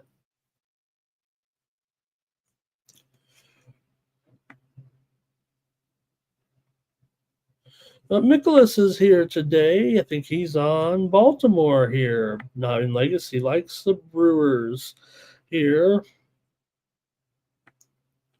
And Jerry says, give me Milwaukee and Henderson. Jermaine says, these Orioles. Oh, boy. Cash Cane says, Orioles money line. They got to win one eventually here. And Jermaine says that yesterday was their chance. That's what I thought too, Jermaine. I went with the Orioles. And look, I think I got what I was expecting with the Orioles yesterday when I took them. They just didn't have enough. They were obviously competitive in the game, but here's Luis on the under in this one. And Robert likes the Brewers here as well. I really like the Brewers now. It just felt like to me if they couldn't win If the Orioles couldn't win that game, this is going to be a tough set here. It feels like in this series. So Orioles already down 23 and a third units this season with that 15 and 31 record, allowing 5.6 runs per game here. System play. All right, I think that does it. I'll take the under as my play.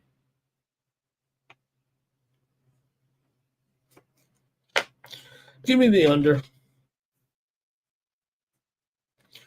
All right. That might have been me, Jermaine, I think, on that one. All right, Tigers and the Cardinals, and wow, it's there's not a Tariq Skubal day or anything. I mean, it might as well be for the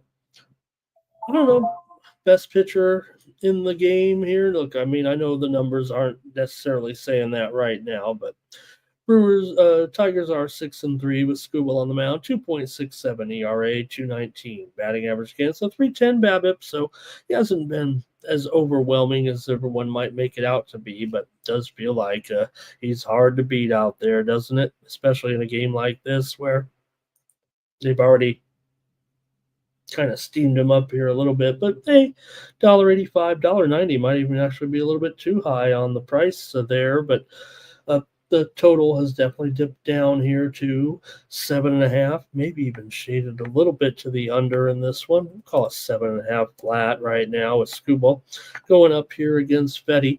Fetty, 3.44 ERA, 250 batting average again, or 228 batting average against a 258 BABIP. So good numbers for Fetty. We know the Cardinals have been one of the hottest teams in the league here of late. They won yesterday's game big time, 11-4 over the Tigers. I whiffed on that one for sure. There, so good job by the Cardinals to close these guys down a little bit. Talking about the Tigers and two hot teams for sure coming in right now, Detroit and St. Louis. Detroit's won 13 of their last 18 games coming in. St. Louis has won 13 of their last 15 games. Good series here. Detroit has won 8 of the last 12 meetings between these two teams, including yesterday's win for St. Louis. But St. Louis has won 6 straight games at home. Detroit's gone over in 14 of their last 20 games, but St. Louis has gone under in 8 of their last 12 overall. 5 of the last 7 meetings between the two teams have gone over. I got to go under, you guys. I got to go under. Of course, I'm going under here at 7.5, maybe shaded even to the under in this one. I'll go with the under in Detroit and St. Louis here today. Look, not only are these starters good, I think, you look at the Detroit bullpen, one of the best in the league, 3.26. That's definitely top 7 or 8 bullpens here. Maybe St. Louis not as sharp, 3.87, but still respectable bullpen ERA. And Fetty probably doesn't get as much respect as he should. Yes. All right. Keith says, yeah, don't bet the O's, Keith. That's what I'm trying to say. I don't know what I was thinking there yesterday. Tigers here win 6-2, says Jermaine. Tigers first 5. Get it quick with Kane. 9 Legacy says Cardinals money line. Here's Jermaine. Here in this one, Jermaine, you have to win if you lay a half a run in the first 5. Money line, you could end up with a push if the game, for example, is tied. I think that might be the answer you're looking for. And Timmy said, Sonny Gray's going to take my pants. Whoa. And, kind of shame on me, right? I come on there saying, I still like Sonny Gray all my life. I've always liked Sonny Gray. All right. Jerry says, Tigers run line and Skubal to mow it down here. And Jermaine, let's see here. Let's see. All right, I guess that's it from you guys there. A little bit in the chat. There is some steam coming in right now, you guys, on the Tampa Bay Rays. We mentioned it. Yeah, I went with Houston, but the Sharps apparently want to take Tampa Bay here right now. They're up to $1.20. Man, $1.25, and the steam comes in right after it on the under. Wow, Tampa Bay and the under both getting steamed. Now, I will say that we were talking about Brandon Walter, and while we were talking, he was officially, or not officially, but all the books and line services within the last few minutes have put in Walter as the starter. And look, even though we knew that Walter was in there, maybe not everybody was betting yet was ready to go or pull the trigger or whatever. Maybe they don't like him here like I do, but the steam is on Tampa Bay here for sure. They're up to $1.25, $1.28 at some books here offshore, and this total is moving lower here right now, down to 9/20 at DraftKings and also at Circa. So maybe they do see it a little bit like I do there, because maybe I like the under. Of course, I probably do, but I did go with the Astros there, and the move is clearly on the Rays. All right, few more comments here in the Tigers and Cardinals.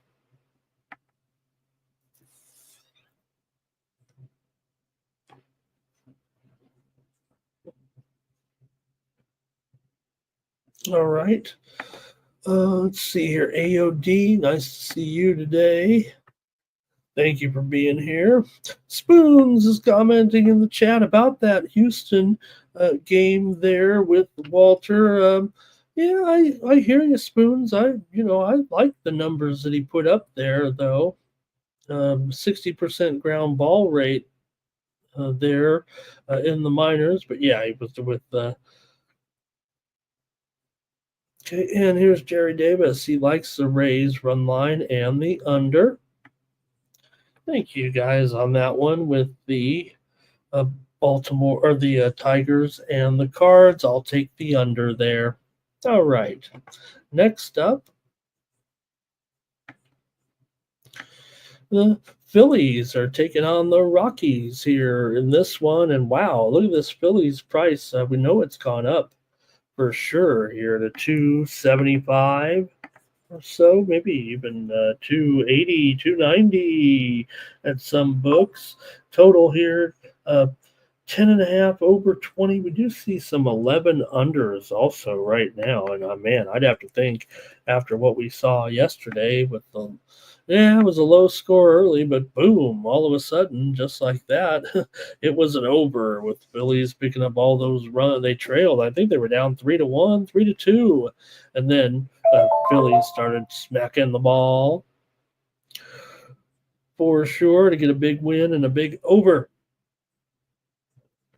with that 9-3 win on the road yesterday over the Rockies. Does feel like it's going to be hard to stop them again. We know Sensatella numbers pretty weak so far. 6.39 ERA, 396 BABIP, 381 batting average against. How's Sensatella gonna whip up into shape here for these sad sack Rockies here? Phillies come in with a 4-game winning streak after the sweep of Pittsburgh. Colorado did beat Arizona, remember, in that wild game, but they still are in a big slump, if you will. Colorado's lost 14 of their last 16 games coming in. Phillies have still won 8 of their last 9 on the road. They've won 5 of their last 6 against Colorado and 5 of their last 6 overall. Colorado has gone over in 11 of their last 15 games, including 7 straight games at home. And yeah, the Phillies coming in here mashing, right? So why wouldn't it be a high scoring? But again, it took yesterday a couple innings to kind of get rolling for sure there for the Phils. But 5 of the last 7 meetings between the two teams in Coors have gone under, but doesn't feel like it. Look, this one's going to be pretty square. I mean, I know you got to lay a big juice price, the old minus, but I'm going to do it again with, oh man, it's a $2 favorite here with the Phillies on the run line even. Oh my goodness, I guess that's the Coors effect there a little bit. So maybe we'll lay 2.5. I don't like to do that on the show too often here, but man, you gotta like the Phillies to continue to smash. They are minus $1.30 on the 2.5 line, and I'll just do it, man. I the steam came in on Philly. I just don't see any way this Colorado team right now is. I'll look for a matchup. I'll try to get on Colorado somewhere, but I don't know if this is the right one. Don't know if this is the right one. Robert on the over. I think this one. Yeah, Robert's on the over. Jermaine, Phillies team total. I just do it again. There. Keith said the Brewers were our consensus play. I think that's probably a good call. I'll write that down. Jermaine says the total's a little bit higher there yesterday. And Jerry says, I was on the under. It was an easy under for 7 innings. And Erwin, thank you for your support. Erwin, really appreciate you here. He says, I'm a Capper guru. I don't know what quite that would. I know this, while a lot of people, look, I try to look at the stat. I don't think that I'm kind of you got a great guy like Spoons in here. These guys are really technical in some of their views of the metrics. I think I'm a little bit more top down. I mean, I'm a little bit more basic, but one thing that I like to do, and this gets criticized, I think, a little bit, but it is a philosophy that I follow that was set for something that the great handicapper Billy Walters said. He doesn't always, it's not about handicapping the game. Sometimes he handicaps the handicappers. And I think what he means by that is handicapping the line, right? I'm not going to come here and tell you, there's, even though it is important to me, I think it's boring to talk about ticket count and everything on the air. Like everybody says, hey, do you trust these ticket counts? They're not to be trusted. Now, I'm not one of those guys that say books put out fake numbers, because there's just not enough people that really pay enough attention to those numbers to think that the books are trying to put out some numbers to fake out 5% of the people. I think for the most part, those numbers are true, and it's just a matter, again, sometimes when you look at just one book specifically, right? Hey, if one book's got minus $1.20 and the other book's got it at plus 105, and one book is shading one team, then that one book is probably going to have a little bit more action, because those people that do their line shopping, if you will go to that one specific book. So I try to use the line services that do a compilation, if you will, of the lines. But I think I pay attention to line movement more than most, and a lot of times make my selections based on line and line movement, and I can end up on some pretty bad sides once in a while because of that. All right, let's see. Rocky's on the money line for 9 legacy. Hey, I think today you might get your money's worth. With maybe not. Maybe the Phillies should be 350. I don't know. Colorado won't get more than 2 here, says Jermaine. Luis is on the under here. Home run derby, says Terrell. And anybody ever watched the old version of Home Run Derby, the black and white version of Home Run Derby?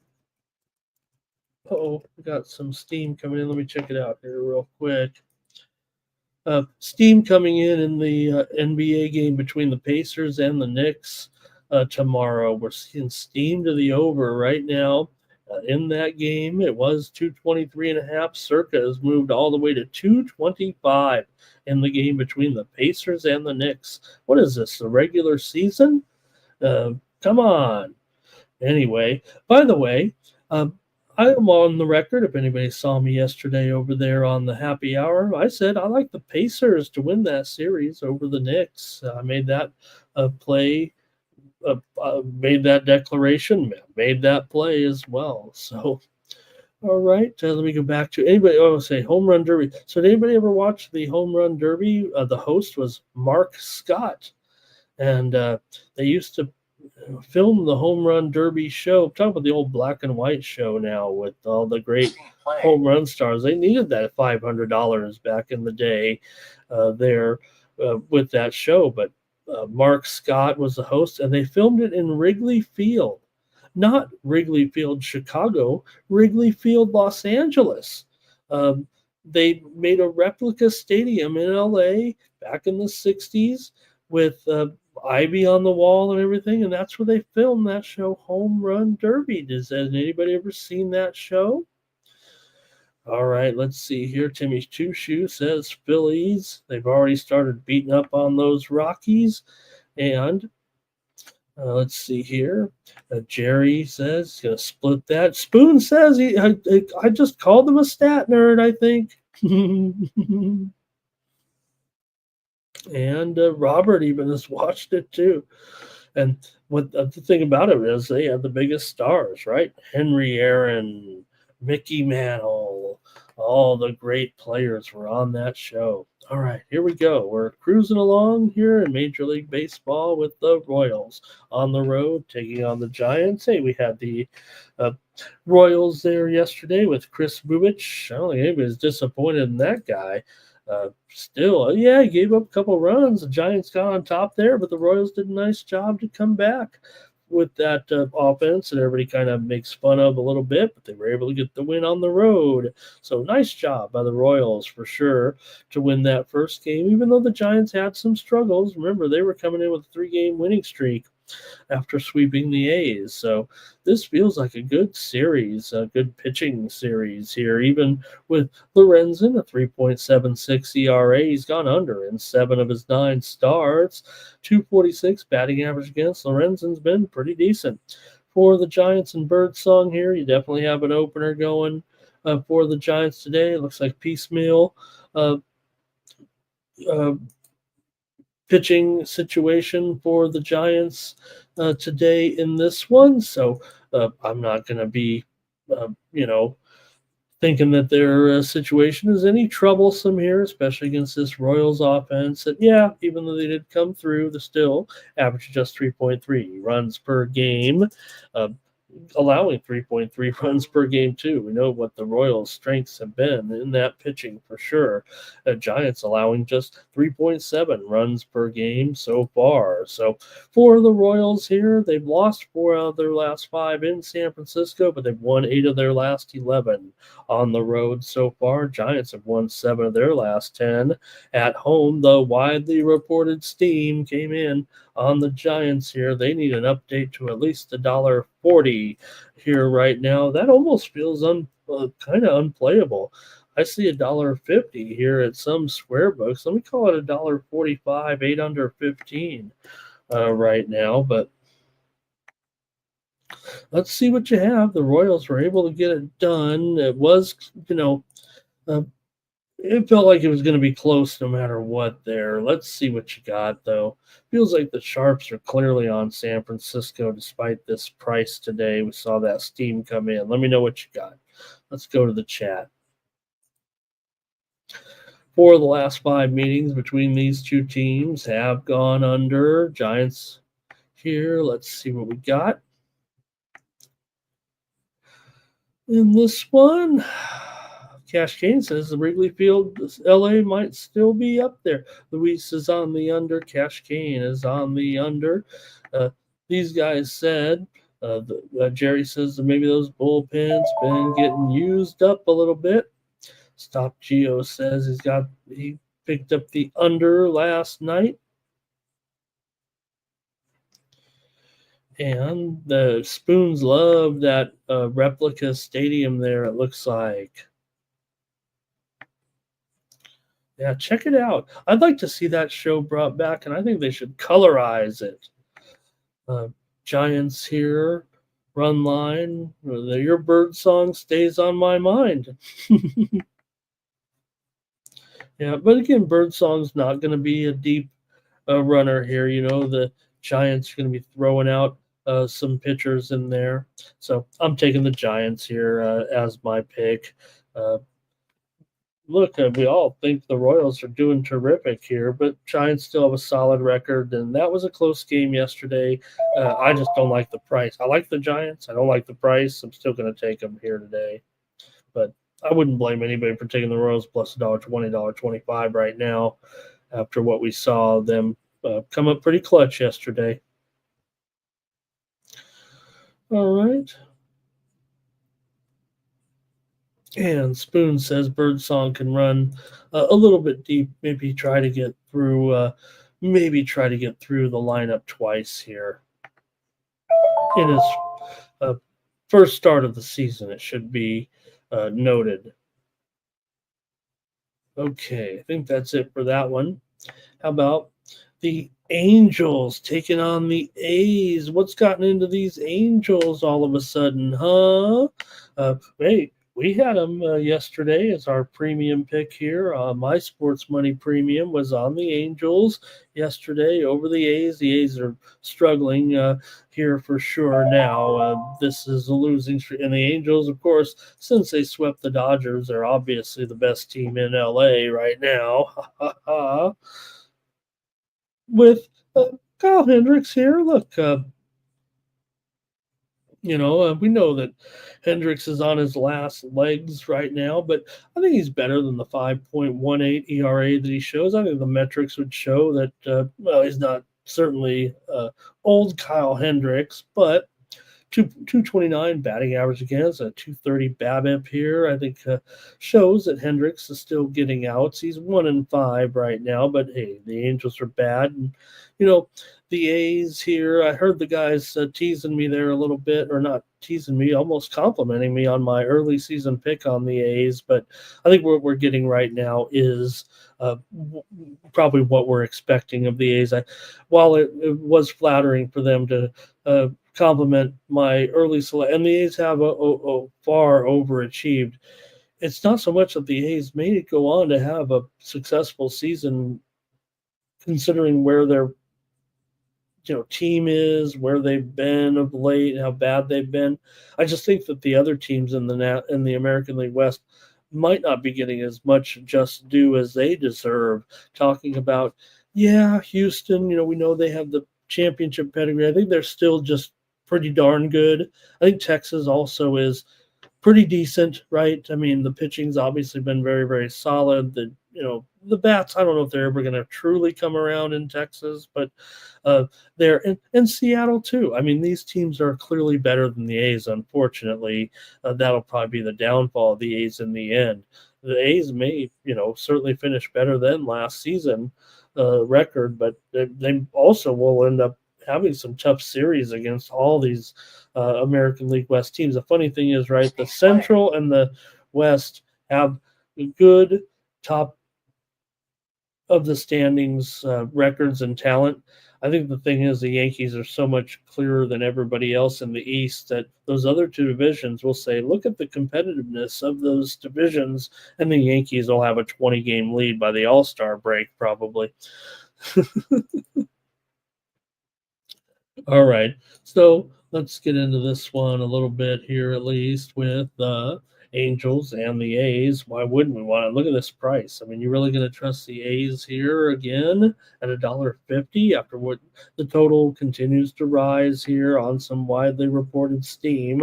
It's 10.5 now. It's 10.5, even juiced to the over at some spots here with Hendricks and Hoagland. Should mention Hoagland here and some of his numbers as well. 3.78 ERA, 277 batting average against. Hasn't been terrific. How can I not go with these hot Angels here? I think they might have found someone they can beat. Well, they did, the Dodgers. And they carried it over and did a finally good job in the bullpen there for the Angels yesterday. That's where they came up big, right? Was keeping the the Athletics at bay for the last 4 innings with no runs scored against that big lineup in Sacramento. The game actually went under there yesterday. I have a feeling we might get a few more runs here today, but the Angels are hitting. The Angels are hitting here. So for the Angels, they've won 4 of their last 5. They have lost 8 of their last 11 against the A's, but Angels have won 5 of their last 7 on the road. The A's have a 6-game losing streak and went 1-5 at home here as well in their last 6 games. Of course, they got swept by the Giants. As well. A's have won 8 of their last 10 at home against the Angels, but I'm not at this price. I'm on the Angels, man. Come on. Give me the Angels here today. I'm taking a lot of sides here. I got to go with some of my totals. What's going on? Give me the Angels. Come on. Let's see what you got here. Keith says Giants can just get a W here. I think Luis is on the over. Maybe it's this one, huh? Athletics on the run line for 9 legacy. Spoons does like the Athletics here, minus a run and also first 5. And Spoon says he wants to go under again, but the move is to the over for sure. Maybe it's creating some value in there. Jermaine says he likes a 13-run type of game. Robert likes the over here. And Jerry says the A's didn't use their best bullpen arms, and the Angels bullpen has had they've been Jerry, but it doesn't. I'm teasing Jerry a little bit, but the Angels bullpen's hosed after they're hosed to begin with. But I give them some credit here, obviously, for some good performance. I got to take them. Look, you got 2 crummy teams here. I'll take the plus money, thank you. And one more tonight. We got to do this one with the Diamondbacks and the Dodgers here. Now, Yamamoto should be the guy to kind of stem this losing streak, you'd think, here at minus $2.25. 240 here at some square books right now. Total has snuck up here to 9.5 under at some books here, but I don't know. I mean, you got Yamamoto here. I mean, 2.12 ERA, 0.98 WHIP, 187 batting average against. Yamamoto has been pretty great. 6-3 are the Dodgers with Yamamoto for Ryan Nelson here in this one. Nelson a 5.13 ERA, 125 WHIP, 218 batting average against. Pretty decent here, but it does feel like it's a high price, and the Diamondbacks have been good. They're creeping up there along as well in the National League West right now. Currently, we know the Dodgers lead by a half a game over my Padres and 1 game over the Giants, and then you have Arizona just 3 games back. They've done a great job. So right now with the Dodgers struggles, I don't know if I want to necessarily take them here at this price. I'd probably rather grab the Diamondbacks here and think that they can hang in on the run line at even money. So I'm going to take Arizona. Yeah, I think it is probably a mismatch on the mound starting pitching wise. It feels like Yamamoto here needs to be a stopper, especially with the Dodgers having more issues with their pitchers getting injured, right? We just saw another one hit the injured list for the Dodgers, so all their pitchers get broken eventually. Who was the last one to go? Blake Snell. I mean, we just saw Sasaki, a 2-week injured list. Snell, he's toast here at this point, going on the long-term injury list. And don't forget, they've got Trinan's been on the injured list as well. All these, I mean, you can go deeper than that. We know that. The Dodgers could end up with a really, really weak rotation here mid-season that you won't even recognize. Yeah, you'll have Kershaw in there trying to work his way back, but nothing special with him right now. Doesn't feel like Kershaw is going to be total Clayton Kershaw just yet. Yamamoto's like the only hope, it feels like, for this sketchy rotation. I'll just say it. I think sketchy rotation. I think this is what the Dodgers, eventually, it's got to catch up with them. I know I make fun of the, just throw in the next Dodger pitcher. They'll be fine. They're all so great, blah, blah, blah. But look, you got to figure if Gonsolin, May, Kasparius. I don't know who else is going to be out there by the time this thing rolls around mid-season with these. And look at who's the injured list. You've still got all those guys who are sidelined here right now. A massive amount of injured pitchers, starters, relievers. I mean, you could feel the whole uh, organization with injured pitchers. But okay, let's see what you got here. Dodgers run line for 9 legacy. Cash Kane says take the Dodgers. Here's an over. Steam play. Here for Luis. And Fernando's going to lead to the under. Jerry says, Kershaw, yeah, but you're not going to do that. Hey, everyone, like this video. Subscribe to our channel, Sports Money, here on YouTube. There's Sports Money in the chat.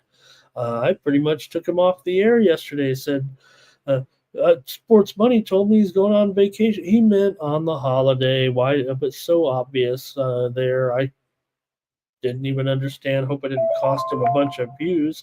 At least I tuned in and it was 92 viewers, so I felt pretty good. Okay, Jerry's going under here in this one. I said I'm taking Arizona, and I guess I got to stick to it because I got a stick-to-itiveness. All right, that's it for Major League Baseball. Thank you for your picks there. Really appreciate it. Thanks everyone for joining me. We still got a few more games here. I'm going to look at the WNBA here right now, so stay tuned for that. Let me go to it. I'm noticing a line move here, and I'm updating my graphic here real quick because I think I've seen a pretty significant move here in the WNBA since I typed in these last night. But let's go to the first one here with the Aces taking on the Sun. Here, Aces continue on the road. They're a 13.5-point favorite now. The Aces are having trouble covering numbers of any kind, it feels like, especially on the road. I don't think the Aces are the Aces that we saw, winning. Look, they're certainly a top contender. They could win the championship. Right now, it feels like they are behind the top team or 2 or 3 here a little bit. So I don't know if I like this number here at all at 13.5. I don't think the Aces are in. Now, look, Connecticut is in a situation where they really haven't been in a while. A rebuild.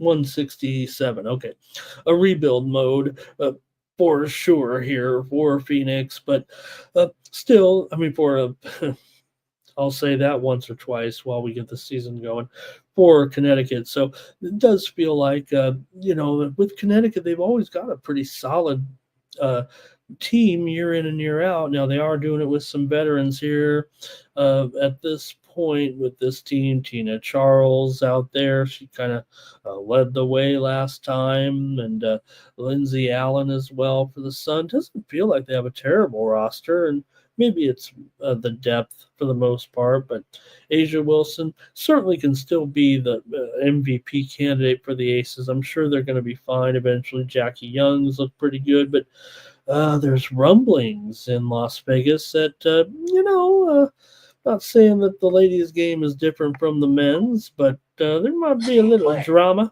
going on. That's what they're saying with the Aces a little bit, and I'm not one for drama. So give me the Sun here in this one against Las Vegas today. I'm taking 13.5 points. Vegas will win. They'll win by single digits. This probably should be a stronger play than it is, it feels like, but I got to take Connecticut here. I don't think the Aces are in a position right now to be covering any double digits on the road. I think what you're going to see from the Sun, even if they are a poor team, I will say they'll probably be a very good spread team. It looks like they have a good enough lineup to be competitive if they are going to be a little bit disrespected it feels like right now in the line, especially with the aces. Look, this line's going up, like I said. But look, I think uh, with uh, with Charles, with Marina Mabry, don't forget. I mean, she's on this team now and doing a probably be a good player. She had 11 points, just 5 of 21 shooting in that game against Washington. They ended up losing. Uh, I ended up losing. I took Connecticut in that game and lost against the spread as they were winning the game for quite a while in there and just kind of fell behind. Still almost got the cover.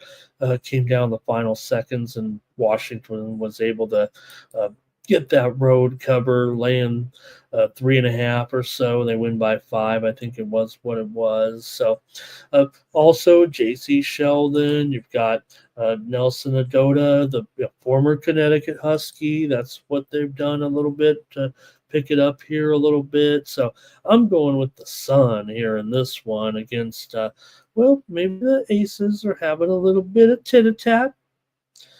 So I'm taking Connecticut. All right. Here we go with, and Mike says I canceled the show. I cancel culture. Jerry might be going under as he talking hoop here. And Sports Money had a good day, he said, with his picks there. Jerry likes Yamamoto in that Dodger game. Nine Legacy says, give me the Fever and the Aces. Just lay it today.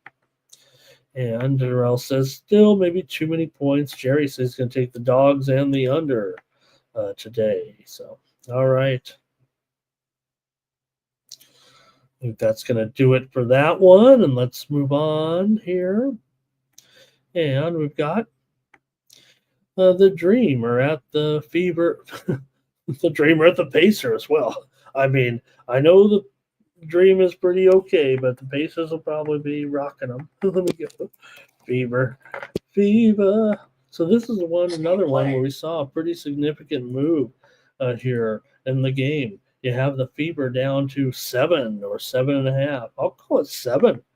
This has been a big move to Atlanta here in this one. So, okay, maybe I get it here, but look, Atlanta, I don't know if they looked that great in that game against Washington. Now, looking back on it, in that 94-90 game that we saw there, Indiana rolled Chicago, of course. I think Indiana's in line for a great season. I think by the end of the thing, we'll all be talking. It's easy to go with Caitlin Clark, but man, the Fever here, I don't want to say they're underrated, but they should take a big jump, it feels like to me. Now, for Atlanta here, you do have one of my favorites, Tahina Pau. Saw her get her first bucket. She ended up with 7 points in the game, so was really excited to see the former Country Day star play well. And look, Dream, you got at Ryan Howard, you got Bree Jones here, you got Griner. So the Dream, pretty good lineup, pretty good roster. You got Alicia Gray paving the way, but the Fever's got a good situation too, don't they? With not only Caitlin, but you saw Leah Boston in there mixing it up despite that controversy of last game. Dream has a pretty good defense here, but still feels to me like it should go over in this game at 170.5. Pretty high number for sure, but maybe the Fever ended up going under, but only because they held Chicago down big time. The Atlanta's first game went well over there at 184 points right now, so I like the over in this one. I'm going to take the over as my play here on the show. Give me the over with Atlanta and Indiana here in this one. Let's see what you got. And Kelly says, don't forget, they'll play this one in Atlanta on Thursday. How about that? And Terrell says this is going to be a big move for the Fever and to take advantage right now. Atlanta's putting a good lineup out there today, but man. And Kelly says the Fever won all 4 matchups between the two teams last season. Interesting to note, right? Because the Fever, they were good, right? But they, eventually failed in the end. 3 of the 4, let's see, what were the meetings at Atlanta? 81-78. Fever didn't cover as a favorite, but then they won 84-79 earlier in the season as a favorite and won. So I've got the over here on Tuesday night. Guess that's it for the Morning Steam Show. I want to thank everybody for joining me here. Hey, get more plays from me by subscribing to my Sports Money Premium Picks. You get free picks over there as well. You can sign up for 0, if you know what I mean, and get some free plays from me there. And why not check me out over at winnable.com/Ramon. More plays from me every day here on the show, and then you can subscribe to my premium Sports Money Premiums. This is my second tier package. You get for 56 cents a day, and they're come out closer, usually within an hour or so before game time, maybe a little bit before that, sometimes a little bit 30 minutes there sometimes. But when you go over there to Winnable, you'll see what it looks like there, and you can subscribe to the plays. And what you do maybe is go to the free section here where you get some free plays right there, no charge there. And I won't send you anything you don't want to be sent there. I don't have any mailing lists or anything like that. I do this to see how many people are interested in supporting me here on the channel for just 56 cents a day. I hope this show is worth it. I appreciate everyone here watching. That's going to do it for the show. Back tomorrow at 9 a.m. Eastern, 6 Pacific. Make sure you join Mikey Money today for pre-gaming. Also, I do believe, if Mikey's out there, he can correct me, but it should be Balking Dead Day as well. So they'll have the Sharpie's top pitchers today. Who will he be on today? Will it be Scooble? Will it be Luzardo? Will it be Strider today? Who are some of the other marquee starters at Yamamoto? He's got to be looking at Yamamoto today. And then Mikey will have his ribeyes as well. So make sure you check it out today. Yeah, I think we're good to go there. And Textiles says Offner or Nunu today. Well, I did put this in my premium picks over there in the in the ATP, but since I've already lost one today, I'll go ahead and say on the air here I did take Offner minus $1.20. I don't know if my card's looking that good, so I better put this one, even though I put it behind the paywall. If Tex is going to ask, I went with Offner over Borges today at minus $1.20. So hopefully I get some tennis winners today. I know I had a couple of L's already, but look, we're back to the kind of the 250 here on some of these in the 500, right? So maybe the matchups are a little sketchy. I usually wait until the third round or so, but I was coming off a good tournament there, obviously, over the weekend. Last week, too, we had some pretty good results. Maybe I was feeling a little cocky, and then you kind of spread the tournaments out a little bit, the lower level, one or two notches lower, and I got a little greedy there and had some losses yesterday, last 2 days in these tournaments. So, all right. That's going to do it for the show. Appreciate everybody. I think we're on tonight, too. We'll see if Mikey Money, I think might have some live coverage, our Tuesday night coverage. It won't be too bad either, obviously, with the big NBA and NHL playoff games tonight. All right. Thank you for joining me. Be back tomorrow, 9 a.m. Eastern, 6 Pacific. For the Sports Money Network, I'm Ramon Scott. So long. For cover, that's gonna cover, that's gonna cash. Then we make the 100-yard dash to the window. I don't know what you thought. It's Ramon Scott running so hot. Sports make money and we make money with sports money every single day. NFL, NHL, NCAA. Stay away from the juice, we might play a parlay. It's the Morning Steam. Ramon Scott. Sports money. What? Wake your ass up and let's get to the money. Get to the mother.